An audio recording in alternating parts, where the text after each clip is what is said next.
दोनों अभी घूम ही रहे थे कि अचानक भीड़ में हलचल मच गई। तीन घमंडी युवा शानदार ब्रोकेड रोब्स पहने हुए हमारे सामने से गुजरे। सुक्वियोर ने बताया कि ये तीनों डायनेस्टी के प्रिंस हैं। रॉयल फैमिली ने उनकी स्पिरिचुअल रूट्स को बेहतर बनाने के लिए बहुत मेहनत की थी। यहाँ तक कि अफवाह थी कि उनमें से कुछ के पास हेवन ग्रेड स्पिरिचुअल रूट भी हो सकता है। उनकी बातें सुनकर मैं खुद को रोक नहीं पाया और मन ही मन उनकी किस्मत से ईर्ष्या करने लगा। सुक्वियोर ने मेरी उदासी देख ली और तुरंत मुझे दिलासा देते हुए बोली, तो क्या हुआ? कौन जाने तुम्हारी लक बहुत जबरदस्त हो और तुम्हारे पास भी टॉप ग्रेड स्पिरिचुअल रूट हो। जैसे ही उसने ये बात कही, मुझे फिर से अपने डेंटियन में वही जानी पहचानी गर्माहट महसूस हुई, लेकिन इस बार वो एहसास बहुत जल्दी गायब हो गया। मुझे खुद ही शक होने लगा कि शायद मैं भ्रम देख रहा हूँ। फिर मुझे याद आया कि जब सुक्वियोर ने मेरे टॉप ग्रेड स्पिरिचुअल रूट होने की बात कही थी, तभी मेरे डेंटियन में ये अजीब बदलाव हुआ था। अपने कमरे में लौटते ही मैं तुरंत आंखें बंद करके पद्मासन में बैठ गया। मैं जानना चाहता था कि आखिर मेरे डेंटियन में क्या हो रहा है, लेकिन जाहिर है मुझे कुछ भी नहीं मिला। मैंने अभी तक औपचारिक कल्टीवेशन शुरू भी नहीं की थी, इसलिए स्पिरिचुअल रूट होने के बावजूद मैं एक सामान्य इंसान से ज्यादा अलग नहीं था। अगली सुबह सेक्ट स्क्वायर में डिसाइपल को बुलाने वाली घंटी बज उठी। स्पिरिट बैंकेट में जाते समय रास्ते में मेरी मुलाकात फिर से सू छावेर से हो गई। जैसे ही हम स्क्वायर पहुंचे, हमारे सामने एक चौंकाने वाला दृश्य था, लेकिन लोगों का ध्यान बीच में खड़े 10 फीट ऊंचे स्वलो फेदर क्रिस्टल पर नहीं था, बल्कि कल वाले तीनों प्रिंस सुनहरी रोशनी में नहाए हुए आसमान से नीचे उतर रहे थे। इससे साफ पता चल रहा था कि उन्होंने सेक्ट ज्वाइन करने से पहले ही कल्चरेशन शुरू कर दी थी। उन्हें देखकर मैं बस यही सोच पाया कि सही परिवार में जन्म लेना भी एक तरह का टैलेंट है। उसी समय भीड़ एक बार फिर हैरानी से चीख उठी, क्योंकि आसमान से एक और व्यक्ति नीचे उतर रहा था। ये थी शेलन डायनेस्टी की नई होली मेडन लिन छिंगशुए। उसका प्रवेश भी लगभग उन तीन प्रिंसेस जैसा ही था, लेकिन उसके पूरे शरीर से ऐसी ठंडी और दूर रहने वाली ऑरा निकल रही थी कि कोई उसके पास जाने की हिम्मत नहीं कर सकता था। अफवाह थी कि उसके पास एम्परर ग्रेड स्पिरिचुअल रूट या शायद उससे भी ऊंचा स्पिरिचुअल रूट मौजूद है। जैसे ही बैंकेट फॉरेस्ट असेंबली शुरू हुई, ज्यादातर डिसाइपल के पास मॉर्टल ग्रेड या हाई ग्रेड स्पिरिचुअल रूट्स निकले। तीनों प्रतिभाशाली प्रिंसेस में से सीमा शुन और यंग मास्टर ओयांग के पास azure emperor grade spiritual root थे। उनकी प्रतिभा देखते ही एक पेविलियन मास्टर और एक पैलेस मास्टर ने उन्हें सीधे पर्सनल डिसाइपल के रूप में स्वीकार कर लिया। दूसरी तरफ क्राउन प्रिंस किन हाउतियान को डायनेस्टी फॉर्चून का आशीर्वाद मिला हुआ था। उसकी मूल अर्थ ग्रेड स्पिरिचुअल रूट सफलतापूर्वक अपग्रेड होकर purple heaven grade spiritual root बन चुकी थी। यहाँ तक कि चिंग्युन सेक्ट के सेक्ट मास्टर ने भी उसकी बार बार तारीफ की और कहा कि इस बच्चे का भविष्य बेहद उज्जवल है। लेकिन इसके बाद होली मेडन लिन छिंगशुए की बारी आई और उसका परिणाम तो उससे भी ज्यादा चौंकाने वाला था। उसने डायनेस्टी फॉर्चून का सहारा नहीं लिया था, फिर भी परीक्षण में सीधे purple heaven grade spiritual root सामने आया। जहाँ सेक्ट मास्टर और बाकी सभी लोग खुशी से झूम रहे थे, वहीं किन हाउतियान के चेहरे का भाव थोड़ा बदल गया। सीमा सुन और यंग मास्टर ओयंग भी अपनी निराशा छिपा नहीं सके। उन्हें लगा था कि वो पहले से ही सबसे ऊपर हैं, लेकिन उनकी उम्मीदों के विपरीत लगातार दो और हेवन ग्रेड जीनियस सामने आ गए थे। आखिरकार एल्डर स्टुअर्ट ने मेरा नाम पुकारा, लिन मोहन। मेरा दिल तेजी से धड़कने लगा और मैं घबराते हुए स्वॉलो फेदर क्रिस्टल की तरफ बढ़ा। सच कहूं तो मुझे इस बात की बिल्कुल परवाह नहीं थी कि मेरा स्पिरिचुअल रूट हाई ग्रेड होगा या लो ग्रेड। मैं तो बस इस बात पर हैरान था कि आखिर मुझे इन 4 मॉन्स्टर लेवल प्रोडिजी के बाद टेस्ट करने का फैसला किसने किया था। अजीब नजरों से मुझे घूर रही खामोश भीड़ को देखकर ऐसा लग रहा था जैसे मैंने अपना बढ़ाया हुआ हाथ किसी कैक्टस पर रख दिया हो। जब आखिरकार मेरा हाथ उस क्रिस्टल पर जाकर टिका, तो शुरुआत में क्रिस्टल से डार्क ग्रे रोशनी निकली, जो एक मॉर्टल स्पिरिचुअल रूट को दर्शाती थी। ये देखकर आसपास खड़े लोग सिर हिलाने लगे और प्रोडिजी और आम इंसान के बीच के फर्क पर अफसोस जताने लगे। थोड़ी दूर खड़ी सुक्वियोर ने भी अपनी मुट्ठियां भींच लीं और उसके चेहरे पर साफ पछतावा दिखाई देने लगा। लेकिन तभी कुछ ही पलों बाद क्रिस्टल का रंग तेजी से बदलने लगा। पहले ग्रे से व्हाइट, फिर येलो और आखिर में ऑरेंज पर जाकर रुक गया। सिर्फ कुछ ही सांसों के अंदर मेरी स्पिरिचुअल रूट की क्वालिटी सीधे ट्रू स्पिरिचुअल बॉडी लेवल तक पहुंच गई। ये देखकर पूरी भीड़ हैरानी से सांस खींचने लगी। सभी लोग मुझसे जलने लगे, क्योंकि अब मैं सेक्ट का कोर डिसिप्लिन बनने वाला था। लेकिन तभी जब एल्डर स्टुअर्ट मेरे टेस्ट रिजल्ट की घोषणा करने ही वाला था, मेरे हाथ के नीचे मौजूद क्रिस्टल एक बार फिर रंग बदलने लगा। ऑरेंज से उसका रंग सायन हो गया। नीचे खड़े दोनों प्रिंसेस की आंखें तुरंत फैल गईं, मगर जब क्रिस्टल की सायन रोशनी पूरी तरह पर्पल रंग में बदल गई, तो पूरा यानलिंग स्क्वायर अचानक जोरदार जयकारों से गूंज उठा। कहीं से भी एक और हेवनली स्पिरिचुअल रूट वाला प्रोडिजी सामने आ गया था। यहाँ तक कि हमेशा घमंडी रहने वाला किन हाउतियान भी कांप उठा। उसने तो रॉयल डेस्टिनी की शक्ति खर्च करके बड़ी मुश्किल से हेवनली ग्रेड स्पिरिचुअल रूट हासिल की थी, जबकि मैं बिना किसी बैकग्राउंड के इतनी आसानी से वहां पहुंच गया था। लेकिन आखिरकार वहां मौजूद सभी लोग बहुत सतही सोच वाले थे, क्योंकि मेरे हाथ के नीचे मौजूद पर्पल क्रिस्टल के अंदर से अचानक मोहक रेड रोशनी निकलने लगी। उसी पल पूरी दुनिया जैसे उबल उठी। विशाल यानलिंग स्क्वायर कांपने लगा और जमीन पर पड़े छोटे छोटे पत्थर लगातार उछलने लगे। ऐसा एनवायरमेंटल डिस्टर्बेंस सिर्फ तब होता था जब किसी टॉप ग्रेड स्पिरिचुअल रूट का जन्म होता था। यहाँ तक कि सेक्ट मास्टर भी सांस लेने की हिम्मत नहीं कर पा रहा था। तभी अचानक 3 जोरदार घंटियों की आवाज गूंज उठी। यह सेक्ट की सबसे ऊंची चोटी पर मौजूद एंसेस्ट्रल बेल्स की ध्वनि थी। 3 बार घंटी बजने का मतलब था कि सेक्ट के अंदर एक टॉप ग्रेड स्पिरिचुअल रूट जन्म ले चुका है। जैसे ही क्रिस्टल पूरी तरह लाल हो गया, पहले कुछ पल की मौत जैसी खामोशी छा गई और उसके बाद पूरी भीड़ पहले से कहीं ज्यादा हैरान हैरानी में चीख उठी। हमेशा शांत रहने वाली लिन चिंगशू तक का चेहरा पीला पड़ गया था और वो कांपती हुई मुझे देख रही थी। चिंगयुन सेक्ट मास्टर बुदबुदाया, चिंगयुन सेक्ट अब एक महान प्रोडिजी पैदा करने वाला है। लेकिन अगले ही पल हालात पूरी तरह बदल गए। लाल क्रिस्टल ने आसपास की स्पिरिचुअल एनर्जी को सीधे अस्थिर कर दिया। जो डिसिपल्स पहले से कल्टीवेशन कर रहे थे, उन्हें ऐसा महसूस हुआ जैसे उनके शरीर फटने वाले हों और उनकी स्पिरिचुअल एनर्जी लगभग पूरी तरह खींची जा रही हो। सेक्ट मास्टर सबसे पहले समझ गया कि कुछ गड़बड़ है। वो तुरंत उड़कर आगे आया, हैंड सील्स बनाते हुए एक स्पेल कास्ट किया और मिरर के अंदर एक फैंटम इमेज बनाकर क्रिस्टल को घेर लिया, जिससे बेकाबू स्पिरिचुअल एनर्जी दोबारा स्थिर हो गई। मैं लोगों को उत्साह से टॉप ग्रेड स्पिरिचुअल रूट चिल्लाते हुए देख रहा था। एल्डर्स की जलती हुई आंखें देख रहा था, जो इसे 1000 साल में एक बार होने वाली घटना बता रहे थे। तीनों प्रिंसेस के बदसूरत चेहरे देख रहा था। लिन चिंगशू की कांपती पलकें और भींची हुई मुट्ठियां देख रहा था। और ये सब देखकर मैं अंदर ही अंदर खुशी से झूम रहा था। ट्रांसमाइग्रेट होकर इस दुनिया में आने के पूरे 18 साल बाद आखिरकार मैं भी यहाँ का एक प्रोडिजी बन चुका था। दूर खड़ी सु क्वाओर भी गर्व और उत्साह से भरी हुई थी। बिल्कुल वैसा ही हुआ था जैसा उसने कल अंदाजा लगाया था। ज्यादा समय नहीं बीता था कि जियांगनान और जियांगबेई के दोनों स्टीवर्ड्स मेरे मास्टर को लेकर वहां पहुंच गए। जैसे ही ली चांगशेंग ने देखा कि top grade spiritual root awaken करने वाला डिसिप्ल उसका अपना शिष्य है, वो कुछ पल के लिए स्तब्ध रह गया और फिर जोर जोर से हंसने लगा। हंसते हुए उसने मेरे कंधे पर थपकी दी। मुझे तो पहले से ही पता था कि तुम्हारा टैलेंट असाधारण है। एक टॉप ग्रेड स्पिरिचुअल रूट क्या चीज है। अगर तुम लेजेंडरी डिवाइन स्पिरिचुअल रूट भी अवेकन कर लेते तो मुझे बिल्कुल भी हैरानी नहीं होती। उसकी जानबूझकर ऊंची की गई आवाज सुनकर वहां मौजूद सभी लोग शर्मिंदा महसूस करने लगे, जबकि मैं तो अपने मास्टर की बढ़ चढ़कर बातें करने की आदत का पहले से आदी था। लेकिन जैसे ही मास्टर ने अपनी बात खत्म की, मुझे अचानक अपने डेंटियन के अंदर जबरदस्त हलचल महसूस हुई। ऐसा लग रहा था जैसे उसके भीतर कोई भयंकर आग जल रही हो। सबकी आंखों के सामने उस लाल क्रिस्टल के अंदर छोटे छोटे सुनहरे बिंदु उभरने लगे, जिस पर मेरा हाथ रखा हुआ था।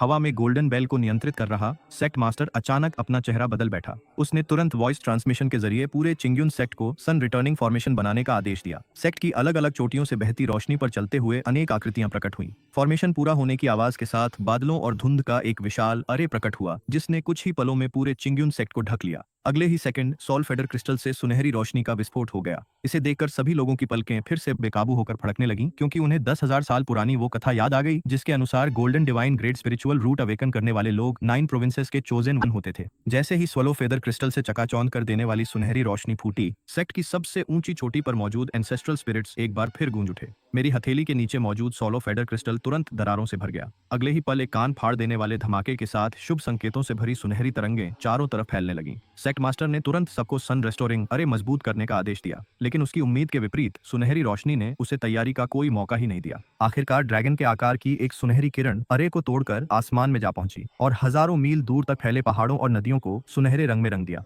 इस असाधारण फिनोमिनन ने तुरंत 9 प्रोविंसेस के अनगिनत शक्तिशाली एक्सपर्ट्स को चौंका दिया। कई ताकतवर लोग चिंगयुन सेक्ट की ओर दौड़ पड़े, क्योंकि वे डिवाइन स्पिरिचुअल रूट वाले इस चोजन वन को ढूंढना चाहते थे। उसी समय चिंगयुन सेक्ट की सबसे ऊंची चोटी पर मौजूद 75वीं पीढ़ी के सेक्ट लीडर की मूर्ति भी कांपने लगी। 10,000 साल पहले के ग्रैंड मास्टर की डिवाइन सेंस प्रकट हुई। उसने सिर्फ एक बार हाथ हिलाया और एजियोर क्लाउड ओवरटर्निंग सन अरे पहले से भी ज्यादा ताकत के साथ सक्रिय हो गया। एक विशाल क्लाउड टॉर्नेडो पैदा हुआ, जिसने तुरंत उस सुनहरी शुभ रोशनी को निगल लिया। पूरा फेनोमेनन इतनी तेजी से दबा दिया गया कि रास्ते में आ रहे एक्सपर्ट्स पूरी तरह भ्रमित रह गए। इसके बाद ग्रैंड मास्टर ने सेक्ट मास्टर की ओर मुड़कर उसे आदेश दिया कि वो मुझे यानी डिवाइन स्पिरिचुअल रूट वाले चोजन वन को अच्छी तरह प्रशिक्षित करे। इतना सब करने के बाद उसकी डिवाइन सेंस धीरे धीरे गायब हो गई। जमीन पर टूटे हुए क्रिस्टल को देखते हुए मैं शिकायत करने ही वाला था कि अचानक मैंने सिर उठाया और देखा कि सेक्ट मास्टर, सभी एल्डर्स, तीनों प्रिंसेस, लिन चिंगशू और बाकी सारे डिसिपल्स मुझे घूर रहे थे।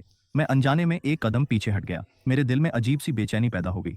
मास्टर ली चांगशेंग सबसे पहले आगे बढ़ा और गर्व से मुस्कुराते हुए बोला, तुम सच में मेरे अच्छे डिसाइपल हो। तुम्हारे डिवाइन ग्रेट स्पिरिचुअल रूट ने मुझे बहुत सम्मान दिलाया है। मैंने अपने सामने खड़े बूढ़े आदमी को अजीब नजरों से देखा। ऐसा लग रहा था जैसे अभी कुछ देर पहले यही कह रहा था कि अगर मैं डिवाइन स्पिरिचुअल रूट भी अवेकन कर लूं तो उसे हैरानी नहीं होगी, और अब सचमुच वैसा ही हो गया था। इतना ही नहीं, बेल रिंगिंग सेरेमनी वाले दिन भी वो कुछ बड़बड़ा रहा था। क्या ऐसा हो सकता है कि इस बूढ़े की बातें सच हो जाती हों? क्रिस्टल टूट जाने की वजह से यानलिंग असेंबली भी यहीं समाप्त हो गई। बाकी सभी डिसिपल्स अपने अपने स्टीवर्ड्स के साथ अलग अलग पीक्स की ओर चले गए। पूरे प्लाजा में अब सिर्फ 3 प्रिंसेस, लिन चिंगशू और मैं ही बचे थे। सेक्ट के नियमों के अनुसार अर्थ ग्रेड या उससे ऊपर की स्पिरिचुअल रूट रखने वाला कोई भी व्यक्ति किसी पीक मास्टर का डायरेक्ट डिसिप्लिन बन सकता था। डेंग पीक के पीक मास्टर सीमा रान ने सीमा शून को अपना शिष्य बना लिया। होंगे पीक के पीक मास्टर ये चिंग ने प्रिंस ओयांग को स्वीकार कर लिया। किन हाओतियान को प्योमियो पीक के पीक मास्टर झाओकियन ने अपना डिसिप्लिन बना लिया। हुआ में पीक के पीक मास्टर ने हमेशा ठंडी रहने वाली लिन चिंगशू को अपना शिष्य बना लिया। अब बाकी बचे 30 से ज्यादा पीक मास्टर्स की आंखें मेरे ऊपर टिकी हुई थी। डिवाइन ग्रेड स्पिरिचुअल रूट वाले चोजन वन को अपना डिसिप्ल बनाने का मौका कोई भी छोड़ना नहीं चाहता था।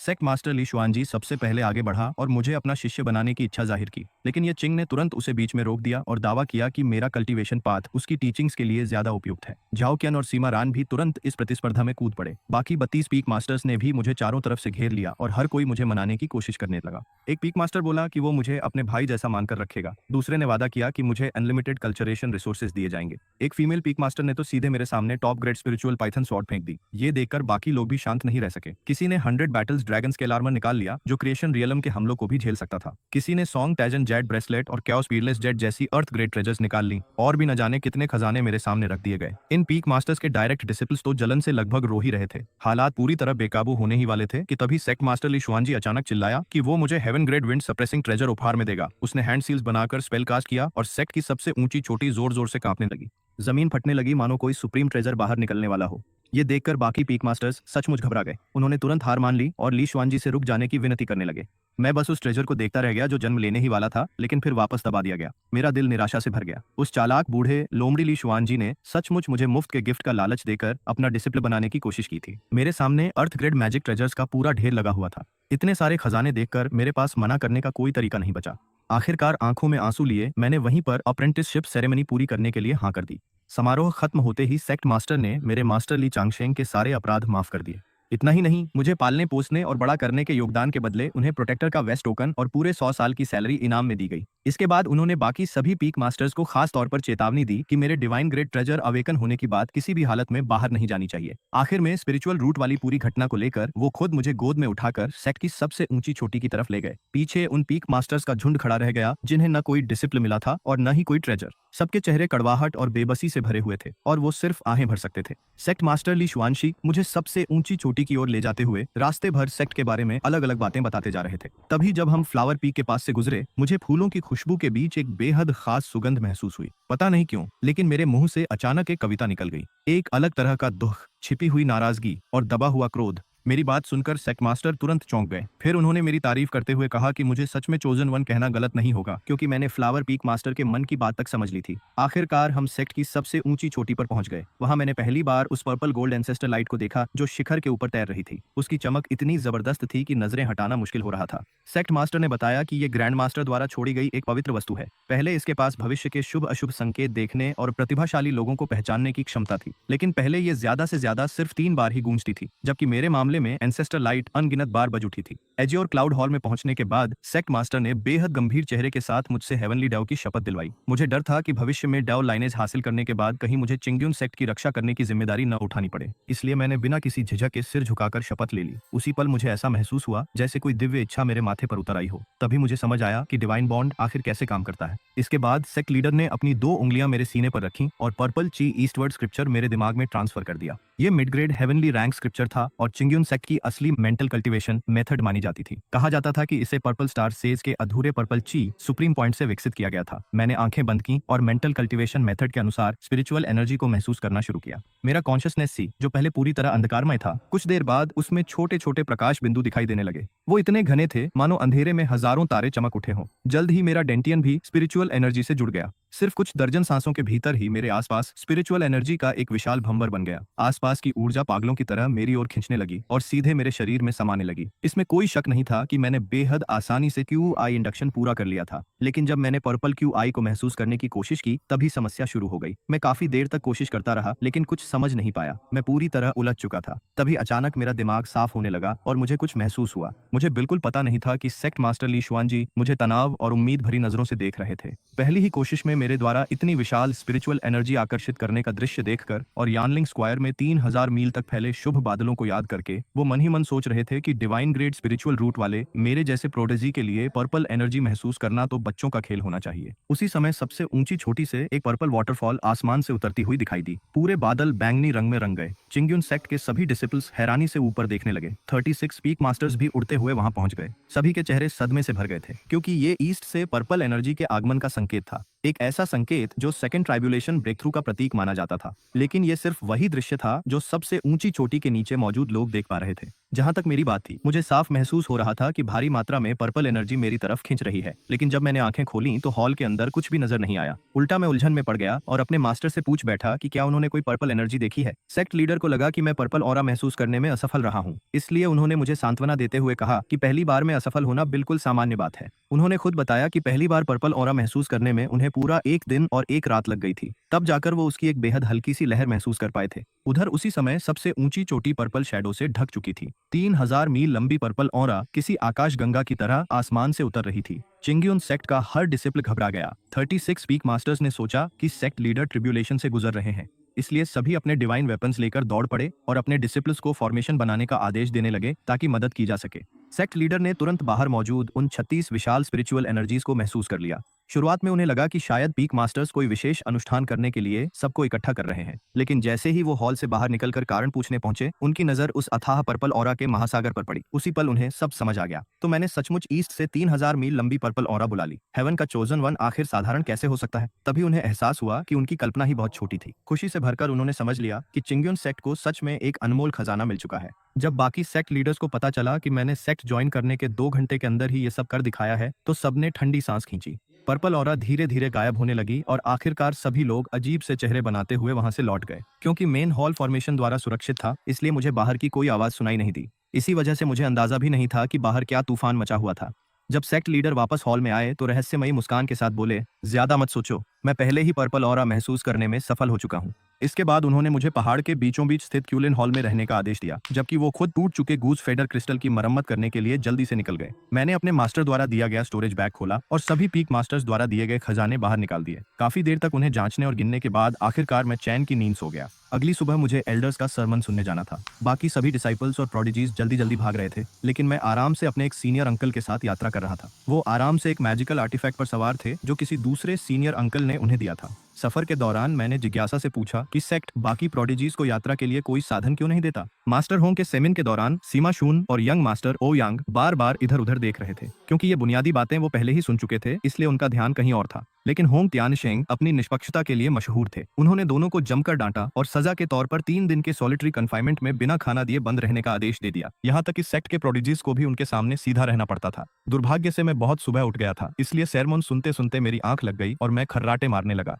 बाकी डिसिपल्स ये देखकर मजे लेने लगे। आखिर मैं तो एक साधारण मॉर्टल था जिसने अभी अभी कल्चरेशन शुरू की थी। अगर मुझे भी सीमा शून जैसी 3 दिन की सजा मिल जाती तो शायद मैं भूख से ही मर जाता। तभी होंग त्यानशेंग ने गंभीर चेहरे के साथ उंगली झटक दी। अचानक मेरे डेस्क के बगल में एक रेशमी रजाई प्रकट हो गई। इसे ओढ़ा दो, कहीं इसे ठंड न लग जाए। पूरा संसार जैसे एक पल के लिए शांत हो गया। ये कैसा निष्पक्ष व्यवहार था। सजा पा चुका सीमा सुन खुद को रोक नहीं पाया और पूछ बैठा कि मैं खुलेआम सो रहा था, फिर भी मुझे सजा क्यों नहीं मिली। होंग त्यानशेंग ने बिना झिझक जवाब दिया कि मैं गॉड्स का चोजन वन हूँ। एक ही दिन में 2 सेलेस्टियल फेनोमेना पैदा कर चुका हूँ। ऐसे में मुझे विशेष देखभाल मिलना तो स्वाभाविक है। ये सुनकर सीमा सुन सिर्फ चुपचाप वापस जाकर दीवार की तरफ मुंह करके पश्चाताप कर सकता था। जब मेरी आंख खुली तो मैं बेहद शर्मिंदा हो गया। मुझे लगा अब तो सजा पक्की है, इसलिए मैं जल्दी से बोला कि पिछली रात मेरी नींद ठीक से नहीं हुई थी। लेकिन मेरी उम्मीद के बिल्कुल उलट होंग त्यानशेंग ने तुरंत सेरेमन समाप्त करने की घोषणा कर दी और कहा कि मैं वापस जाकर अच्छी तरह आराम करूं। उन्होंने ये भी कहा कि मुझे अपनी कल्चरेशन को लेकर खुद पर ज्यादा दबाव डालने की जरूरत नहीं है। जब मैं वापस लौटा तो देखा कि मेरे मास्टर ली चांगशेंग पहले से ही दरवाजे पर मेरा इंतजार कर रहे थे। उन्होंने अपनी आस्तीन के अंदर से एक पुरानी और मुड़ी तुड़ी सीक्रेट मैनुअल निकाली और मुझे देते हुए कहा कि ये उनका सबसे कीमती खजाना है। उन्होंने बताया कि दशकों तक लगातार इस डिवाइन स्किल का अभ्यास करने के बाद उन्होंने इसे हासिल किया है। फिर उन्होंने मुझे याद दिलाया कि भविष्य में दूसरी सेक्ट्स के लोग मुझे डुएल के लिए चुनौती देने आ सकते हैं।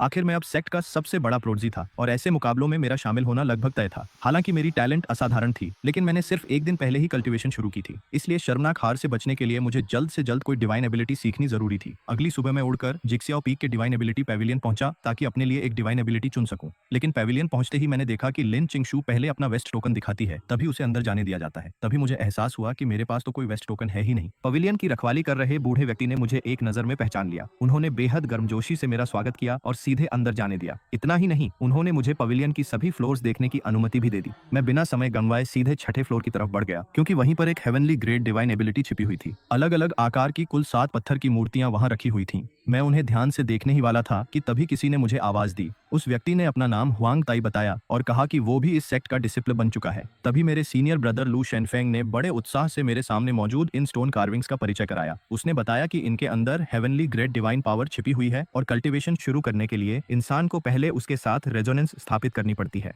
उसने खास तौर पर मुझे चेतावनी दी कि अगर किसी अपने लिए अनुपयुक्त डिवाइन पावर की कल्चरेशन करने की कोशिश की तो मेरी जड़ें यानी फाउंडेशन बुरी तरह क्षतिग्रस्त हो सकती हैं। मैं बीच में रखी ड्रैगन और टाइगर वाली स्टोन कार्विंग को घूरने लगा, लेकिन उसमें कोई प्रतिक्रिया नहीं हुई। वांग ताई ने बताया कि ये heavenly grade high rank dragon and tiger divine statue है। इसकी ताकत बेहद भयानक है, लेकिन जोखिम भी उतना ही बड़ा है। पिछला डिसाइपल जो इसे कल्टीवेट करने में असफल हुआ था, उसका रियल्म बुरी तरह गिर गया था और उसकी स्पिरिचुअल रूट की क्वालिटी भी हेवनली ग्रेड से गिरकर अर्थली ग्रेड बन गई थी। ये सुनते ही मैंने बिना देर किए इस खतरनाक चीज से दूरी बना ली। जब मैंने सिर घुमाया तो देखा कि किन हाओतियान और लिन चिंगशु भी 6th फ्लोर पर मौजूद थे। Qin Haotian sun, moon and universe stone carving के सामने पालथी मारकर काफी देर से बैठा था। ऐसा लग रहा था कि वो रेजोनेंस स्थापित करने में असफल रहा है। वहीं लिन चिंगशुए आंखें बंद करके पक्षी जैसी दिखने वाली स्टोन कार्विंग को महसूस कर रही थी और शायद उसे कुछ समझ भी आ रहा था। दूसरी तरफ मैंने वही sun and moon universe stone carving चुन ली जिसे किन हाओतियान अभी अभी छोड़कर गया था। मैं उसके सामने पालथी मारकर बैठ गया और रेजोनेंस स्थापित करने की तैयारी करने लगा। उसी समय सबसे ऊंची चोटी पर सेक्ट मास्टर ली शुआनजी और Lushen peak master Zhang Wuji mountain worship ceremony के बारे में चर्चा कर रहे थे। जब उन्हें पता चला कि मैं डिवाइन पावर पैविलियन में हूं, तो सेक्ट मास्टर को अचानक dragon and tiger divine statue वाली बात याद आ गई। दोनों तुरंत वहां की ओर दौड़ पड़े। उन्हें डर था कि कहीं मैं उस खतरनाक डिवाइन पावर को कल्टीवेट करने की कोशिश न कर बैठूं। लेकिन जब वे डिवाइन पावर पैविलियन पहुंचे तो हुआंग ताई बाहर आया और उसने बताया कि मैंने सन एंड मून यूनिवर्स डाओ को चुना है।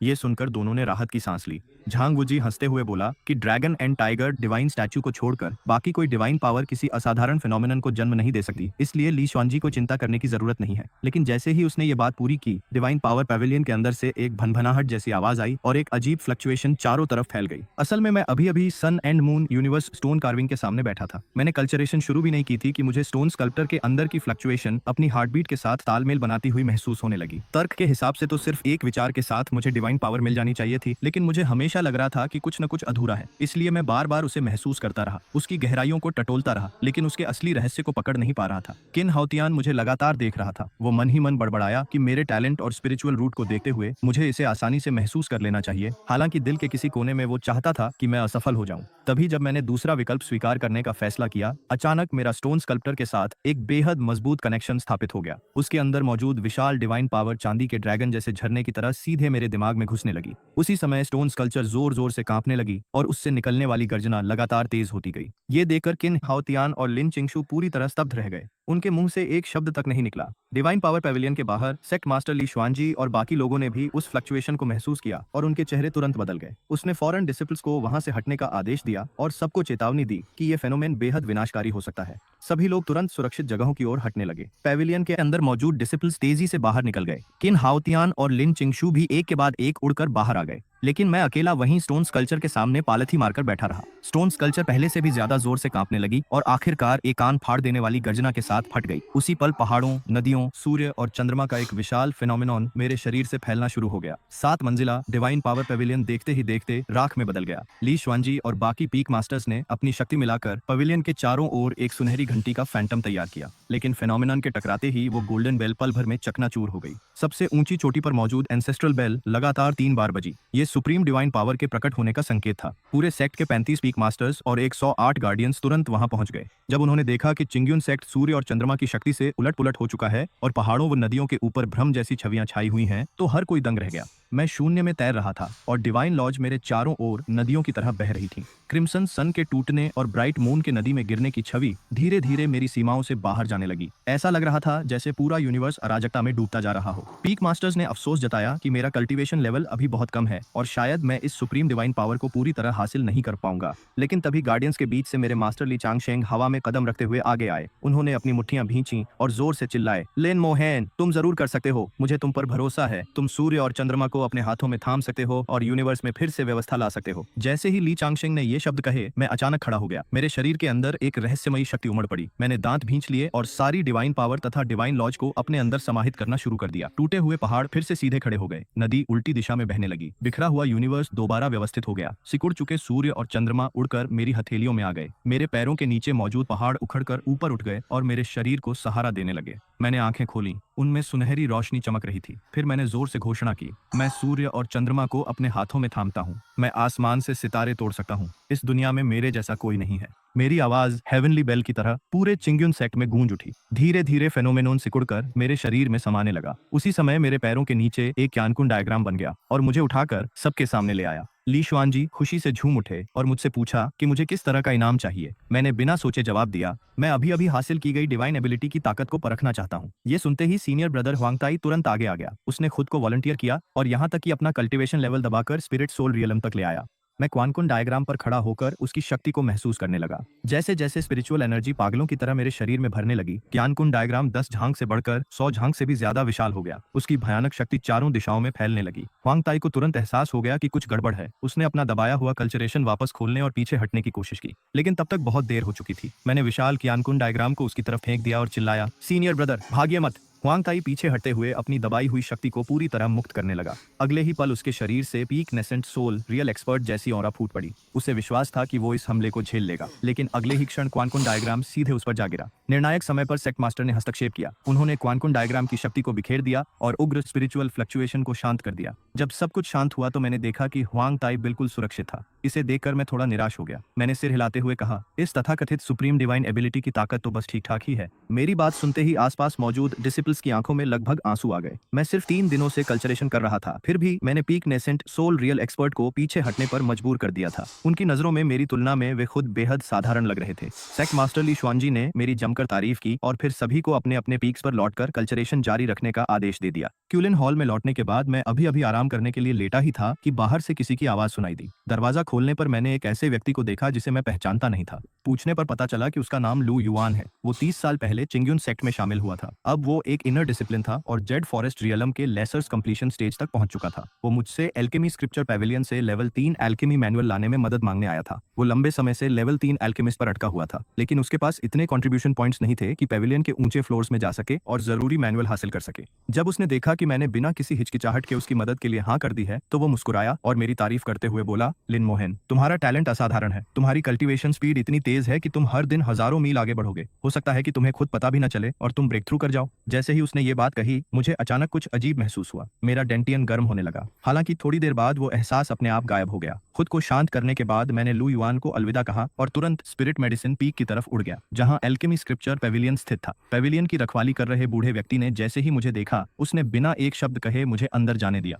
उसने न तो मेरा वेस्ट टोकन जांचा और न ही कोई कंट्रीब्यूशन पॉइंट्स काटे। मैंने सबसे पहले फर्स्ट फ्लोर पर मौजूद बेसिक एल्केमी सेक्शन पढ़ना शुरू किया। शुरुआत में मुझे उसमें कुछ भी समझ नहीं आया, लेकिन आसपास खड़े डिसिप्लिन लोगों की बड़बड़ाहट सुनकर मुझे एहसास हुआ कि मैं इन चीजों को सिर्फ एक नजर में ही समझ सकता हूँ। जब मैंने दोबारा पिल रिफाइनिंग क्लासिक को देखा तो अचानक उसकी सारी बातें मेरे दिमाग में साफ होने लगी। मैंने बहुत जल्दी बेसिक सेक्शन पूरा कर लिया और सीधे सेकंड फ्लोर पर पहुंच गया। वहां मौजूद पिल रिफाइनिंग क्लासिक भी मुझे आसानी से समझ आ गई, इसलिए बिना समय बर्बाद किए मैं सीधे थर्ड फ्लोर पर चला गया। वहां मैंने देखा कि लिन चिंगशू एक कोने में बैठी हुई लेवल 3 पिल रिफाइनिंग क्लासिक के पन्ने पलट रही थी। उसकी भौहें सिकुड़ी हुई थीं और साफ दिख रहा था कि उसके मन में ढेर सारे सवाल चल रहे थे। मैंने भी एक लेवल 3 पिल रिफाइनिंग क्लासिक उठाई जिसका नाम था फ्रॉम बिगिनर टू मास्टर। उसे पढ़ते ही उसके अंदर छिपे सारे रहस्य मेरी समझ में आने लगे। इसी दौरान मुझे वो लेवल 3 पिल रिफाइनिंग टेक्निक भी मिल गई जिसे लू युआन ढूंढ रहा था। पीछे मुड़कर देखने पर मैंने पाया कि लिन चिंगशू अभी भी उसी पेज को बार बार पलट रही थी। लगभग 15 मिनट बीत चुके थे, लेकिन उसे अब भी कुछ खास समझ नहीं आ रहा था। मैं अच्छे इरादे से उसके पास गया और उसकी परेशानी के बारे में पूछने लगा, लेकिन उसने ठंडे स्वर में पूछा कि मैं उसे जूनियर सिस्टर क्यों बुला रहा हूँ।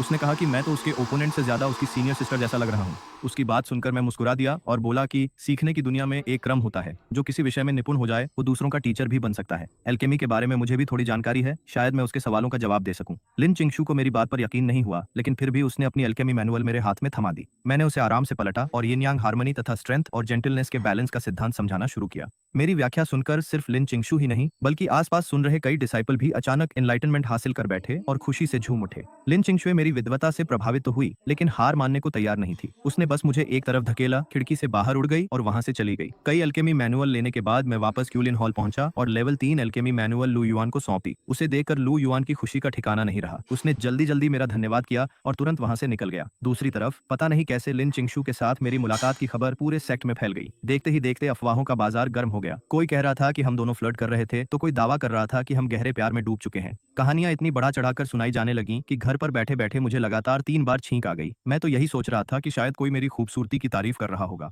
मुझे बिल्कुल अंदाजा नहीं था कि मैं सेक्ट का सबसे नया गॉसिप सेंटर बन चुका हूँ। जाहिर सी बात थी, कुछ लोग मुझे और लिन चिंगशू को परफेक्ट मैच मान रहे थे, जबकि कुछ लोगों का दिल टूट चुका था क्योंकि उनके हिसाब से लिन चिंगशू को किसी ने छीन लिया था। इसी बीच शाओइन पीक पर लिन चिंगशू पिल रिफाइनिंग कर रही थी। पिल बनाते समय उसका पिल फर्नेस लगभग फटने वाला था। तभी उसे अचानक पिल रिफाइनिंग पेविलियन में मेरे द्वारा सिखाया गया यिन यांग बैलेंस मेथड याद आया। उसने मेरी बताई हुई विधि के अनुसार अपनी टेक्निक बदली और इस बार वह सफलतापूर्वक पिल रिफाइनिंग करने में कामयाब हो गई। तभी एक सर्वेंट डिसिप्लिन उसके लिए खाना लेकर आया और बाहर फैल रही अफवाहों का जिक्र करने लगा, लेकिन लिन चिंगशू ने उसे ठंडे स्वर में बीच में ही रोक दिया। उसे क्या पता था कि ये पूरा दृश्य पीक मास्टर देख रहा था। ये सब देखकर हुआमी पीक की हेड मिस्ट्रेस ने समझ लिया कि सारी अफवाहें सच हैं। उसी रात वह सबसे ऊंची चोटी पर पहुंच गई ताकि सेक्ट लीडर से इस मामले पर चर्चा कर सके। असल में चिंगयुन पैलेस मास्टर और बाकी 35 पीक मास्टर्स पहले से ही वहां मौजूद थे और लिन चिंगशू के साथ मेरे रिश्ते पर चर्चा कर रहे थे। जैसे ही हुआमी वहां पहुंची, उसने पुष्टि कर दी कि अफवाहें सच हैं। ये सुनते ही सभी लोग उत्साहित हो गए, लेकिन अगले ही पल उन्हें याद आया कि लिन चिंगशू कोल्ड एंड एलो पाथ की कल्चरिवेटर थी। अगर वह प्रेम संबंधों में पड़ती है तो उसकी कल्चरेशन फाउंडेशन को नुकसान पहुंच सकता है। इसलिए सबने फैसला किया कि सेक्ट लीडर खुद मुझे चेतावनी देगा कि मैं बहुत सावधान रहूं।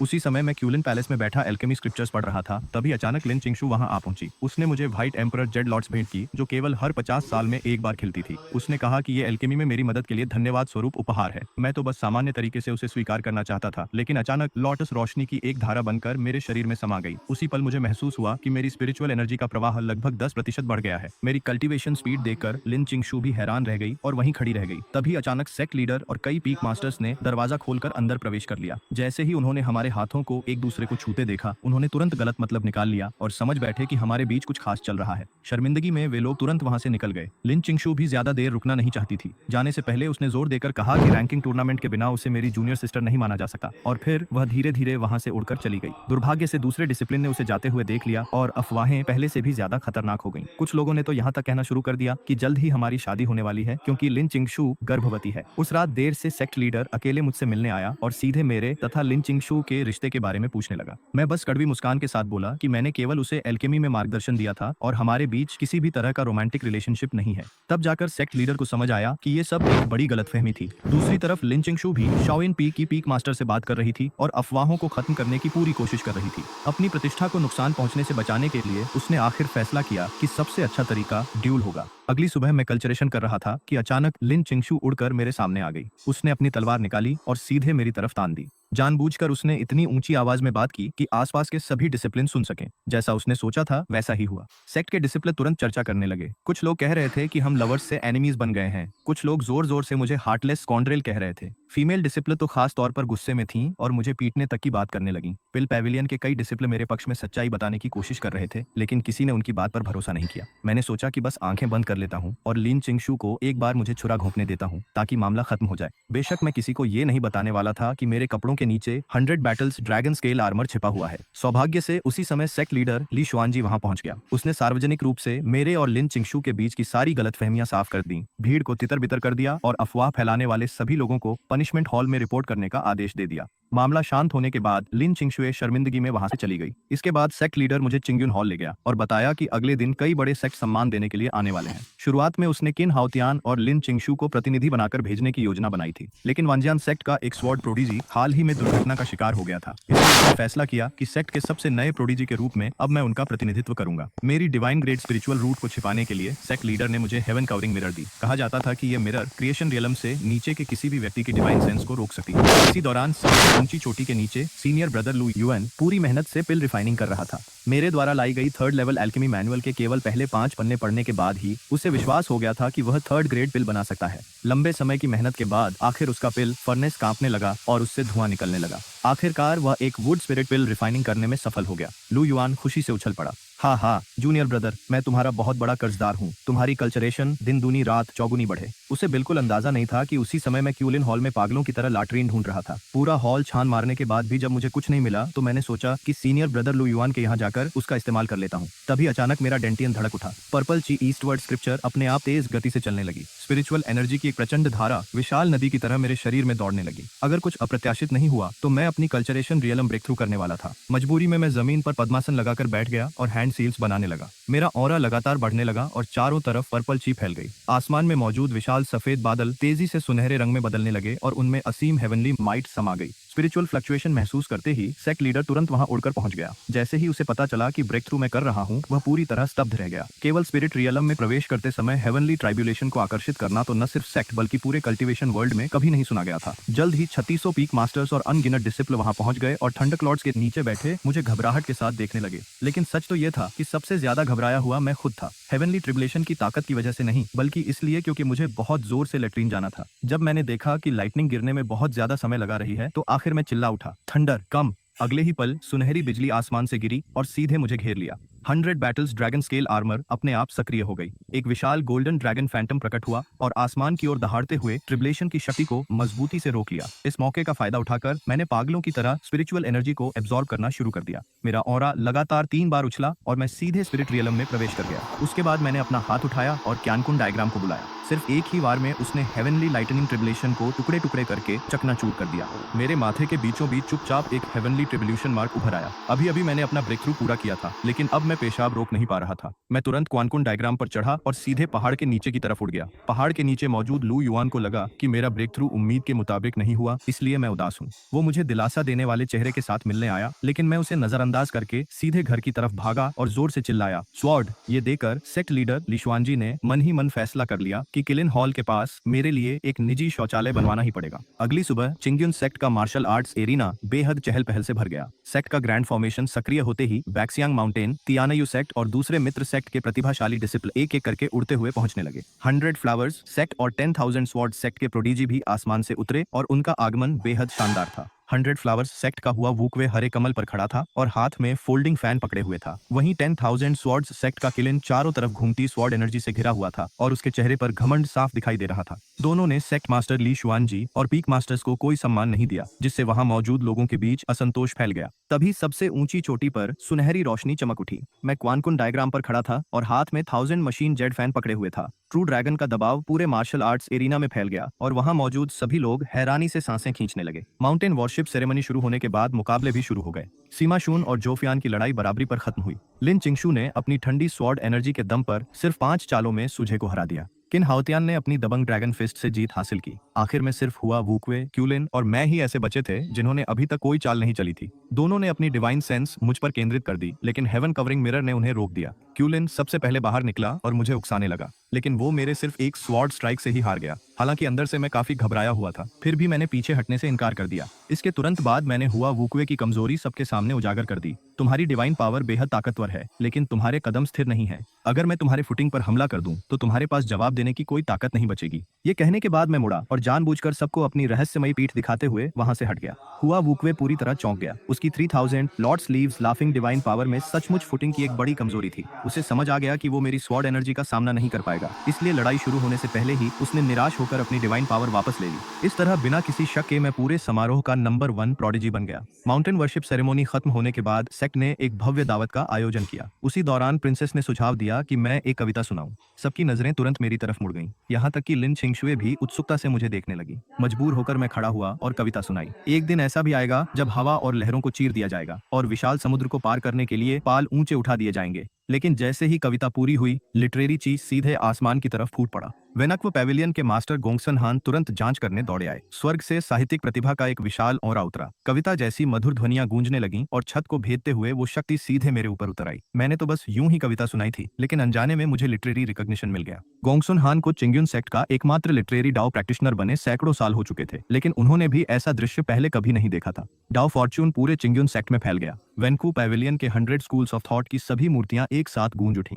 विशाल लिटरेरी फॉर्च्यून इकट्ठा होकर मेरे सामने प्रकाश की एक किरण में बदल गया और फिर राइटिंग इंप्लीमेंट्स के एक सेट का रूप ले लिया। मैंने ब्रश को हाथ में पकड़ा। अभी अभी सुनाई गई कविता अपने आप कागज पर उभर आई, लिटरेचर एंड टाओइज्म के 4 ट्रेजर्स तुरंत एक इम्प्रिंट में बदल गए और मेरी हथेली में समा गए। दावत खत्म होने के बाद मैं तैजन पीक पर स्थित वेनकू पैविलियन में गोंगसुन हान से मिलने गया। बातचीत के दौरान गोंगसन हान ने लिटरेरी डाओ के रास्ते की अकेलेपन भरी यात्रा और तैजन पीक की वीरानी पर अफसोस जताया। मैंने सिर हिलाया और कहा, बातचीत के लिए विद्वान लोग मौजूद हों तो वही काफी है। आने जाने वालों की संख्या मायने नहीं रखती। सच्चे डाओ कंपेनियन उनकी गिनती से नहीं बल्कि दायु की खोज में उनकी सच्चाई से पहचाने जाते हैं। मेरी ये बात सुनते ही गोंगसुन हान को जैसे अचानक ज्ञान प्राप्त हो गया। वो जोर से हंस पड़े। मेरे पीछे शुभ लिटरेरी लाइट उभर आई और 4 treasures of literature and Taoism की फैंटम इमेजेस चमकने लगी। मेरे शब्दों से प्रेरित होकर गोंगसुन हान ने उसी क्षण डाओ को समझ लिया। उनके पीछे लिटरेरी ऑरा उठी और एक फैंटम क्लासिक उन्हें हवा में उठा ले गया। 100 स्कूल्स ऑफ थॉट की मूर्तियां एक बार फिर कांप उठीं। एक प्रकाश स्तंभ बादलों को चीरता हुआ आसमान तक पहुंच गया और नीली चमक पूरे आकाश में फैल गई।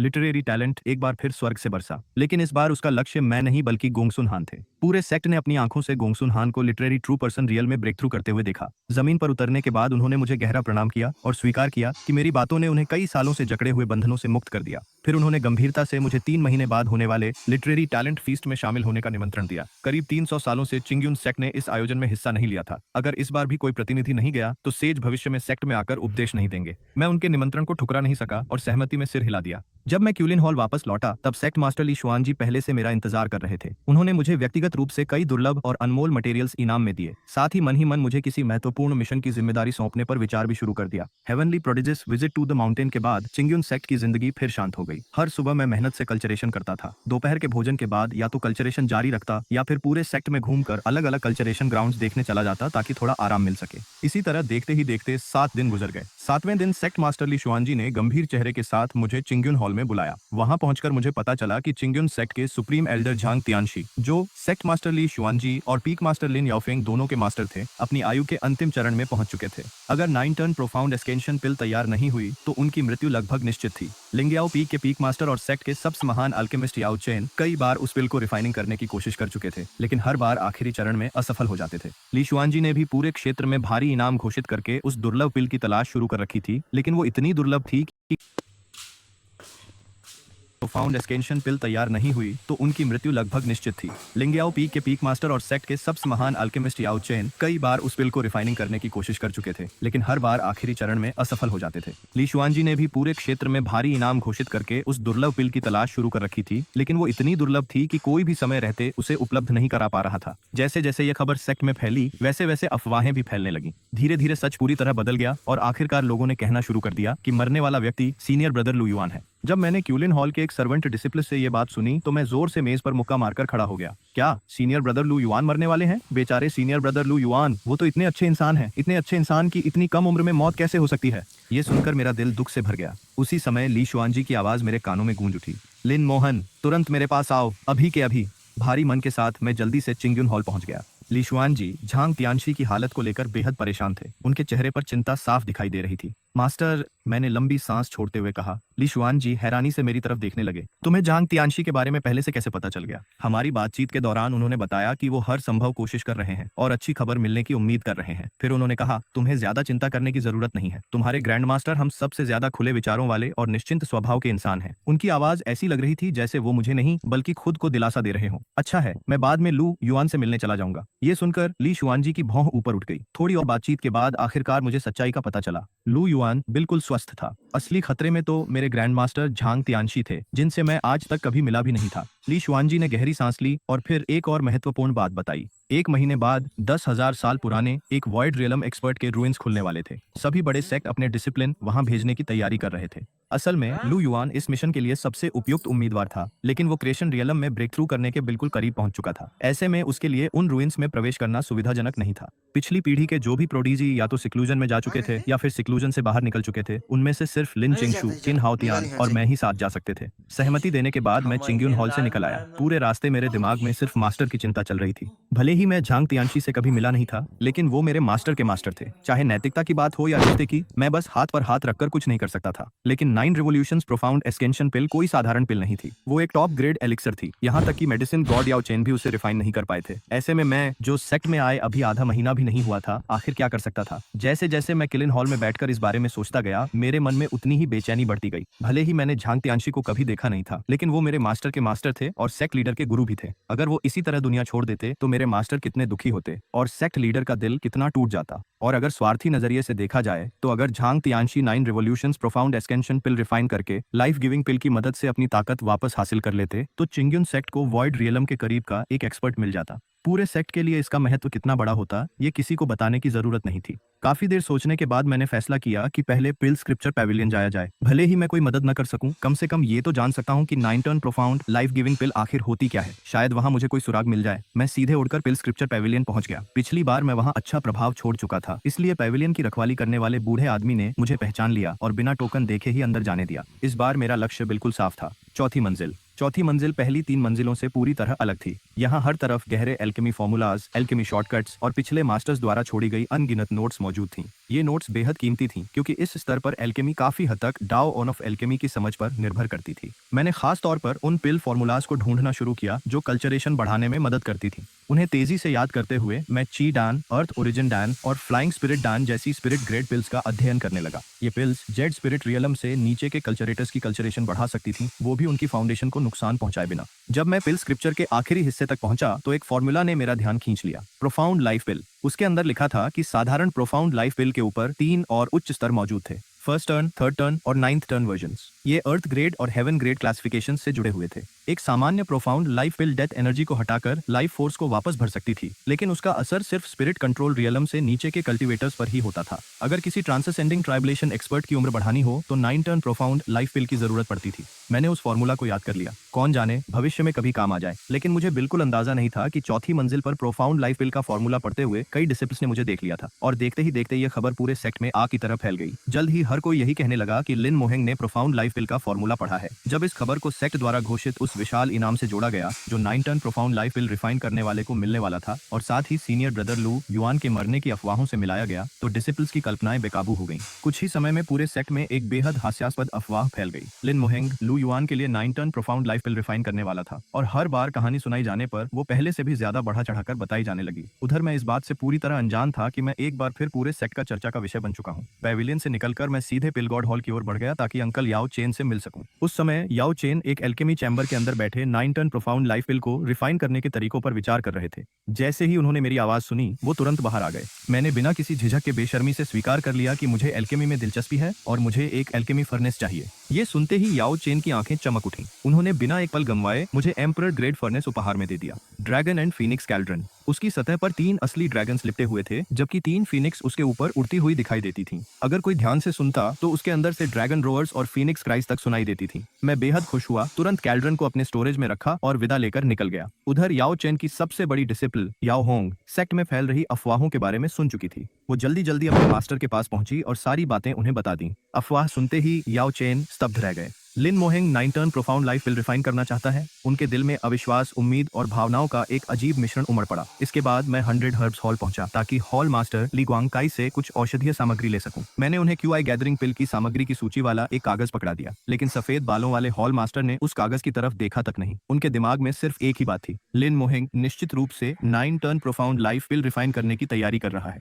वो पहले भी कई बार यही सामग्री याओ चेन को दे चुके थे, इसलिए उन्हें सारी चीजें कंठस्थ थीं। जहां तक सिर्फ एक बैच मांगने की बात थी, उन्होंने मान लिया कि मैं अनुभवहीन होने की वजह से सामग्री बर्बाद होने से डर रहा हूं। उन्होंने बिना देर किए सीधे छठी मंजिल का रुख किया, 9 टन प्रोफाउंड लाइफ पिल की सामग्री इकट्ठा की, सब कुछ एक क्वानकुन बैग में भर दिया और मेरे हाथ में थमा दिया। मैंने बैग का वजन महसूस किया, संतुष्टि से मुस्कुराया और वहां से निकल गया। मुझे बिल्कुल पता नहीं था कि सामग्री बदल चुकी है। किलिन पैलेस लौटकर मैंने एल्केमी के लिए एक उपयुक्त कमरा चुना, ड्रैगन एंड फीनिक्स कैल्ड्रन को बीच में रखा और उंगली झटका दी। तुरंत स्पिरिचुअल एनर्जी फ्लेम्स में बदल गई और फर्नेस के नीचे बहने लगी। कैल्ड्रन पूरी तरह गर्म भी नहीं हुआ था कि मैंने सामग्री की जांच की और तुरंत कुछ अजीब महसूस किया। क्विंचुआन लीफ 800 साल पुरानी क्यों थी? ये फूल चमक क्यों रहा था? 3 लीफ अर्थ कोर फ्लावर में चौथा पत्ता कहां से आ गया? और ये 2 अनजान सामग्री आखिर क्या थी? कुछ ही क्षण बाद मुझे सच्चाई समझ आ गई। मैंने पिल फॉर्मूलाज गड़बड़ कर दिए थे। ये सारी सामग्री प्रोफाउंड लाइफ पिल की थी, लेकिन चूंकि हॉल मास्टर ली ने इतनी उच्च गुणवत्ता की सामग्री दी थी, इसलिए मैंने तय किया कि जो समझ मुझे इन इंग्रेडिएंट्स की थी उसी के अनुसार एल्केमी जारी रखूंगा। बाहर ली शुआनजी और याओ चेन चुपके से पहुंच चुके थे और पास ही एक जगह छिपकर पूरी प्रक्रिया देखने लगे। पहाड़ के ऊपर की ओर लू युआन और ली चांगशेंग भी आ गए। उनके पीछे उत्सुक डिसिपल्स की एक बड़ी भीड़ थी। लू युआन को बिल्कुल पता नहीं था कि पूरा सेक्ट उसे मरने वाला समझ रहा है, इसलिए वो बड़े उत्साह से ये दृश्य देख रहा था। दूसरी तरफ ली चांगशेंग के चेहरे पर गर्व और चिंता दोनों साफ दिखाई दे रहे थे। आखिर उनके डिसिप्लिन के कोर्टयार्ड के अंदर रखी सामग्री की कीमत इतनी ज्यादा थी कि चिंतित होना स्वाभाविक था। पहली जड़ी बूटी फर्नेस के अंदर गई। जैसे ही 800 साल पुरानी क्विंचुआन लीफ को लिक्विड मेडिसिन में बदला गया, उसमें मौजूद भयानक मेडिसिनल पावर फूट पड़ी। उसकी शक्ति इतनी जबरदस्त थी कि ड्रैगन एंड फीनिक्स कैल्ड्रन का ढक्कन लगभग उड़ ही गया। मैंने मन ही मन गाली दी और तुरंत अपनी सारी स्पिरिचुअल एनर्जी झोंककर फ्लेम्स को नियंत्रित करना शुरू कर दिया। सौभाग्य से सबसे निर्णायक क्षण पर मुझे अचानक प्रेरणा मिली। मैंने एक तरीका खोज निकाला जिससे अतिरिक्त मेडिसिनल फोर्स को कैल्ड्रन के 3 ड्रैगन शेप्ड वेंट्स के जरिए बाहर मोड़ा जा सकता था। फर्नेस स्थिर हो गया, लेकिन इसके बाद आने वाली हर हर्ब अपने साथ नया खतरा लेकर आई। बार बार ऐसा लग रहा था कि फर्नेस किसी भी पल फट जाएगा। बार बार आपदा आखिरी क्षण में टल जाती। ऐसा महसूस हो रहा था जैसे कोई अदृश्य हाथ मेरा मार्गदर्शन कर रहा हो, और जब भी सारी उम्मीद खत्म होने लगती, वही मुझे आगे का रास्ता दिखा देता। बाहर खड़े ली शुआनजी और याओ चेन अविश्वास से सब कुछ देख रहे थे। याओ चेन उत्साह से कांपने लगे। 9 टर्न प्रोफाउंड लाइफ पिल को रिफाइन करना कितना कठिन था, ये उनसे बेहतर कोई नहीं जानता था। किसी भी चरण में की गई एक छोटी सी गलती पूरी प्रक्रिया को नष्ट कर सकती थी। लेकिन लिन मोहेंग, जो आधे महीने से भी कम समय पहले सेक्ट में आया था, एक के बाद एक हर चरण में सफल होता जा रहा था। जब फर्नेस के अंदर से स्केरलेट लाइफ एनर्जी की 8वीं धारा बाहर निकली तो लाल प्रकाश ने आधे आसमान को रोशन कर दिया। याओ चेन लगभग चिल्ला पड़े, 8 रेवोल्यूशंस पूरे हो चुके हैं, अब सिर्फ आखिरी कदम बाकी है। ली शुआनजी का दिल मानो गले तक आ गया। 9वां रेवोल्यूशन सबसे खतरनाक चरण था। इसमें लाइफ एनर्जी की सभी 8 धाराओं को मिलाकर एक ही पिल में बदलना पड़ता था। जरा सी गलती पूरी असफलता और अल्केमिस्ट पर भयानक बैकलैश का कारण बन सकती थी। याओ चेन इसी चरण पर अनगिनत बार असफल हो चुके थे। उधर मेरी स्पिरिचुअल एनर्जी लगभग खत्म होने वाली थी कि अचानक ली शुआनजी और याओ चेन ने एक साथ कदम उठाया। आसमान से 2 गर्म प्रकाश किरणें उतरी और मुझे घेर लिया। मेरी पूरी तरह समाप्त हो चुकी स्पिरिचुअल एनर्जी पल भर में फिर से भर गई। इन 2 शक्तिशाली एक्सपर्ट्स के समर्थन के साथ मैंने एक ही बार में सारी मेडिसिनल लिक्विड और लाइफ एनर्जी को एक साथ मिला दिया। आखिरकार एक क्रिम्सन पिल आकार लेने लगी। फिर उसने फर्नेस की सीमाओं को तोड़ दिया और स्केरलेट लाइट की एक चमकदार किरण बनकर सीधे आसमान की ओर उड़ गई। लाल रोशनी पूरे आसमान में चमक उठी और उसकी आभा ने पूरे चिंग्युन सेक्ट को रोशन कर दिया। जबरदस्त लाइफ फोर्स पूरे सेक्ट में फैल गई। सभी डिसिप्लिन्स ने गहरी सांस ली और तुरंत उनके शरीर में एक सुखद एहसास दौड़ गया, मानो उनकी उम्र ही बढ़ गई हो। याओ चेन की आंखें पूरी तरह फैल गईं। उसके चेहरे पर मौजूद हैरानी पल भर में जबरदस्त खुशी में बदल गई। वह खुद को रोक नहीं पाया और जोर से चिल्लाया, 9 रिवॉल्यूशंस प्रोफाउंड लाइफ पिल। तभी आसमान में अचानक झांग तियानशी की बूढ़ी आकृति प्रकट हुई। उसके कांपते हुए सूखे हाथ आगे बढ़े और उसने उस पिल को ऐसे संभाल कर अपनी हथेली में रखा जैसे कोई दुनिया का सबसे अनमोल खजाना पकड़ रहा हो। वो पिल बिल्कुल गोल थी और उसके ऊपर 9 लाल रंग की रेखाएं बनी हुई थी। उसके अंदर से अनंत लाइफ फोर्स निकल रही थी। झांग तियानशी उत्साह से कांप उठा। 9 रिवॉल्यूशंस प्रोफाउंड लाइफ पिल। लगता है स्वर्ग ने अभी तक इस बूढ़े आदमी को नहीं छोड़ा है। उसकी जोरदार हंसी पूरे चिंग्युन सेक्ट में गूंज उठी। हर पर्वत शिखर के बीच उसकी आवाज बार बार प्रतिध्वनित होने लगी। मैं छत में बने बड़े से छेद के जरिए ये सब देख रहा था और पूरी तरह हैरान था। 9 रिवॉल्यूशंस प्रोफाउंड एस्केंशन पिल। आप लोग जरूर गलत समझ रहे हैं। मैं तो सिर्फ ची गैदरिंग पिल बना रहा था। लेकिन अगले ही पल मुझे अचानक सब समझ में आ गया। अब जाकर मुझे एहसास हुआ कि उन 2 अतिरिक्त इंग्रेडिएंट्स का रहस्य क्या था। हॉल मास्टर ली ने मुझे ची गैदरिंग पिल की सामग्री नहीं बल्कि 9 रिवॉल्यूशंस प्रोफाउंड एस्केंशन पिल के इंग्रेडिएंट्स दिए थे। हे भगवान, उन्होंने सच में मुझे बहुत ज्यादा ऊंचा समझ लिया था। उन्होंने तो मुझे टॉप ग्रेड पिल के इंग्रेडिएंट्स तक सौंप दिए थे। अच्छी बात यह रही कि मैं इतना समझदार था कि उन कीमती सामग्रियों को बर्बाद नहीं किया। अब जब मैं इसके बारे में सोचता हूँ तो आज भी थोड़ा डर जाता हूँ। टॉप ग्रेड पिल के इंग्रेडिएंट्स कोई मजाक नहीं थे। अगर मैंने जरा सी भी गलती कर दी होती तो उन इंग्रेडिएंट्स का बैकलैश मेरी जान तक ले सकता था। शायद 2 बार तक मेरी मौत हो सकती थी। लेकिन अब माहौल इतना बन चुका था कि ये समझाना मुश्किल था कि असल में ये सब एक गलतफहमी है। इसलिए मैंने दोनों हाथ जोड़कर सम्मान से प्रणाम किया। भले ही मैं कभी अपने मास्टर से नहीं मिला था, लेकिन उन्होंने मुझे जो ज्ञान दिया था उस एहसान पर कोई सवाल नहीं उठाया जा सकता था। मेरे मास्टर की दया और कृपा मेरे ऊपर पहाड़ जितनी भारी थी, इसलिए उनका सम्मान करना मेरा कर्तव्य था। मेरी ये बातें सुनकर ली शुआनजी और बाकी पीक मास्टर्स की आंखें तक नम हो गईं। झांग तियानशी ने मुझे बेहद खुशी से देखा। उसकी बूढ़ी आंखों में संतोष साफ दिखाई दे रहा था। मेरे प्यारे ग्रैंड डिसिपल, बताओ तुम्हें क्या इनाम चाहिए?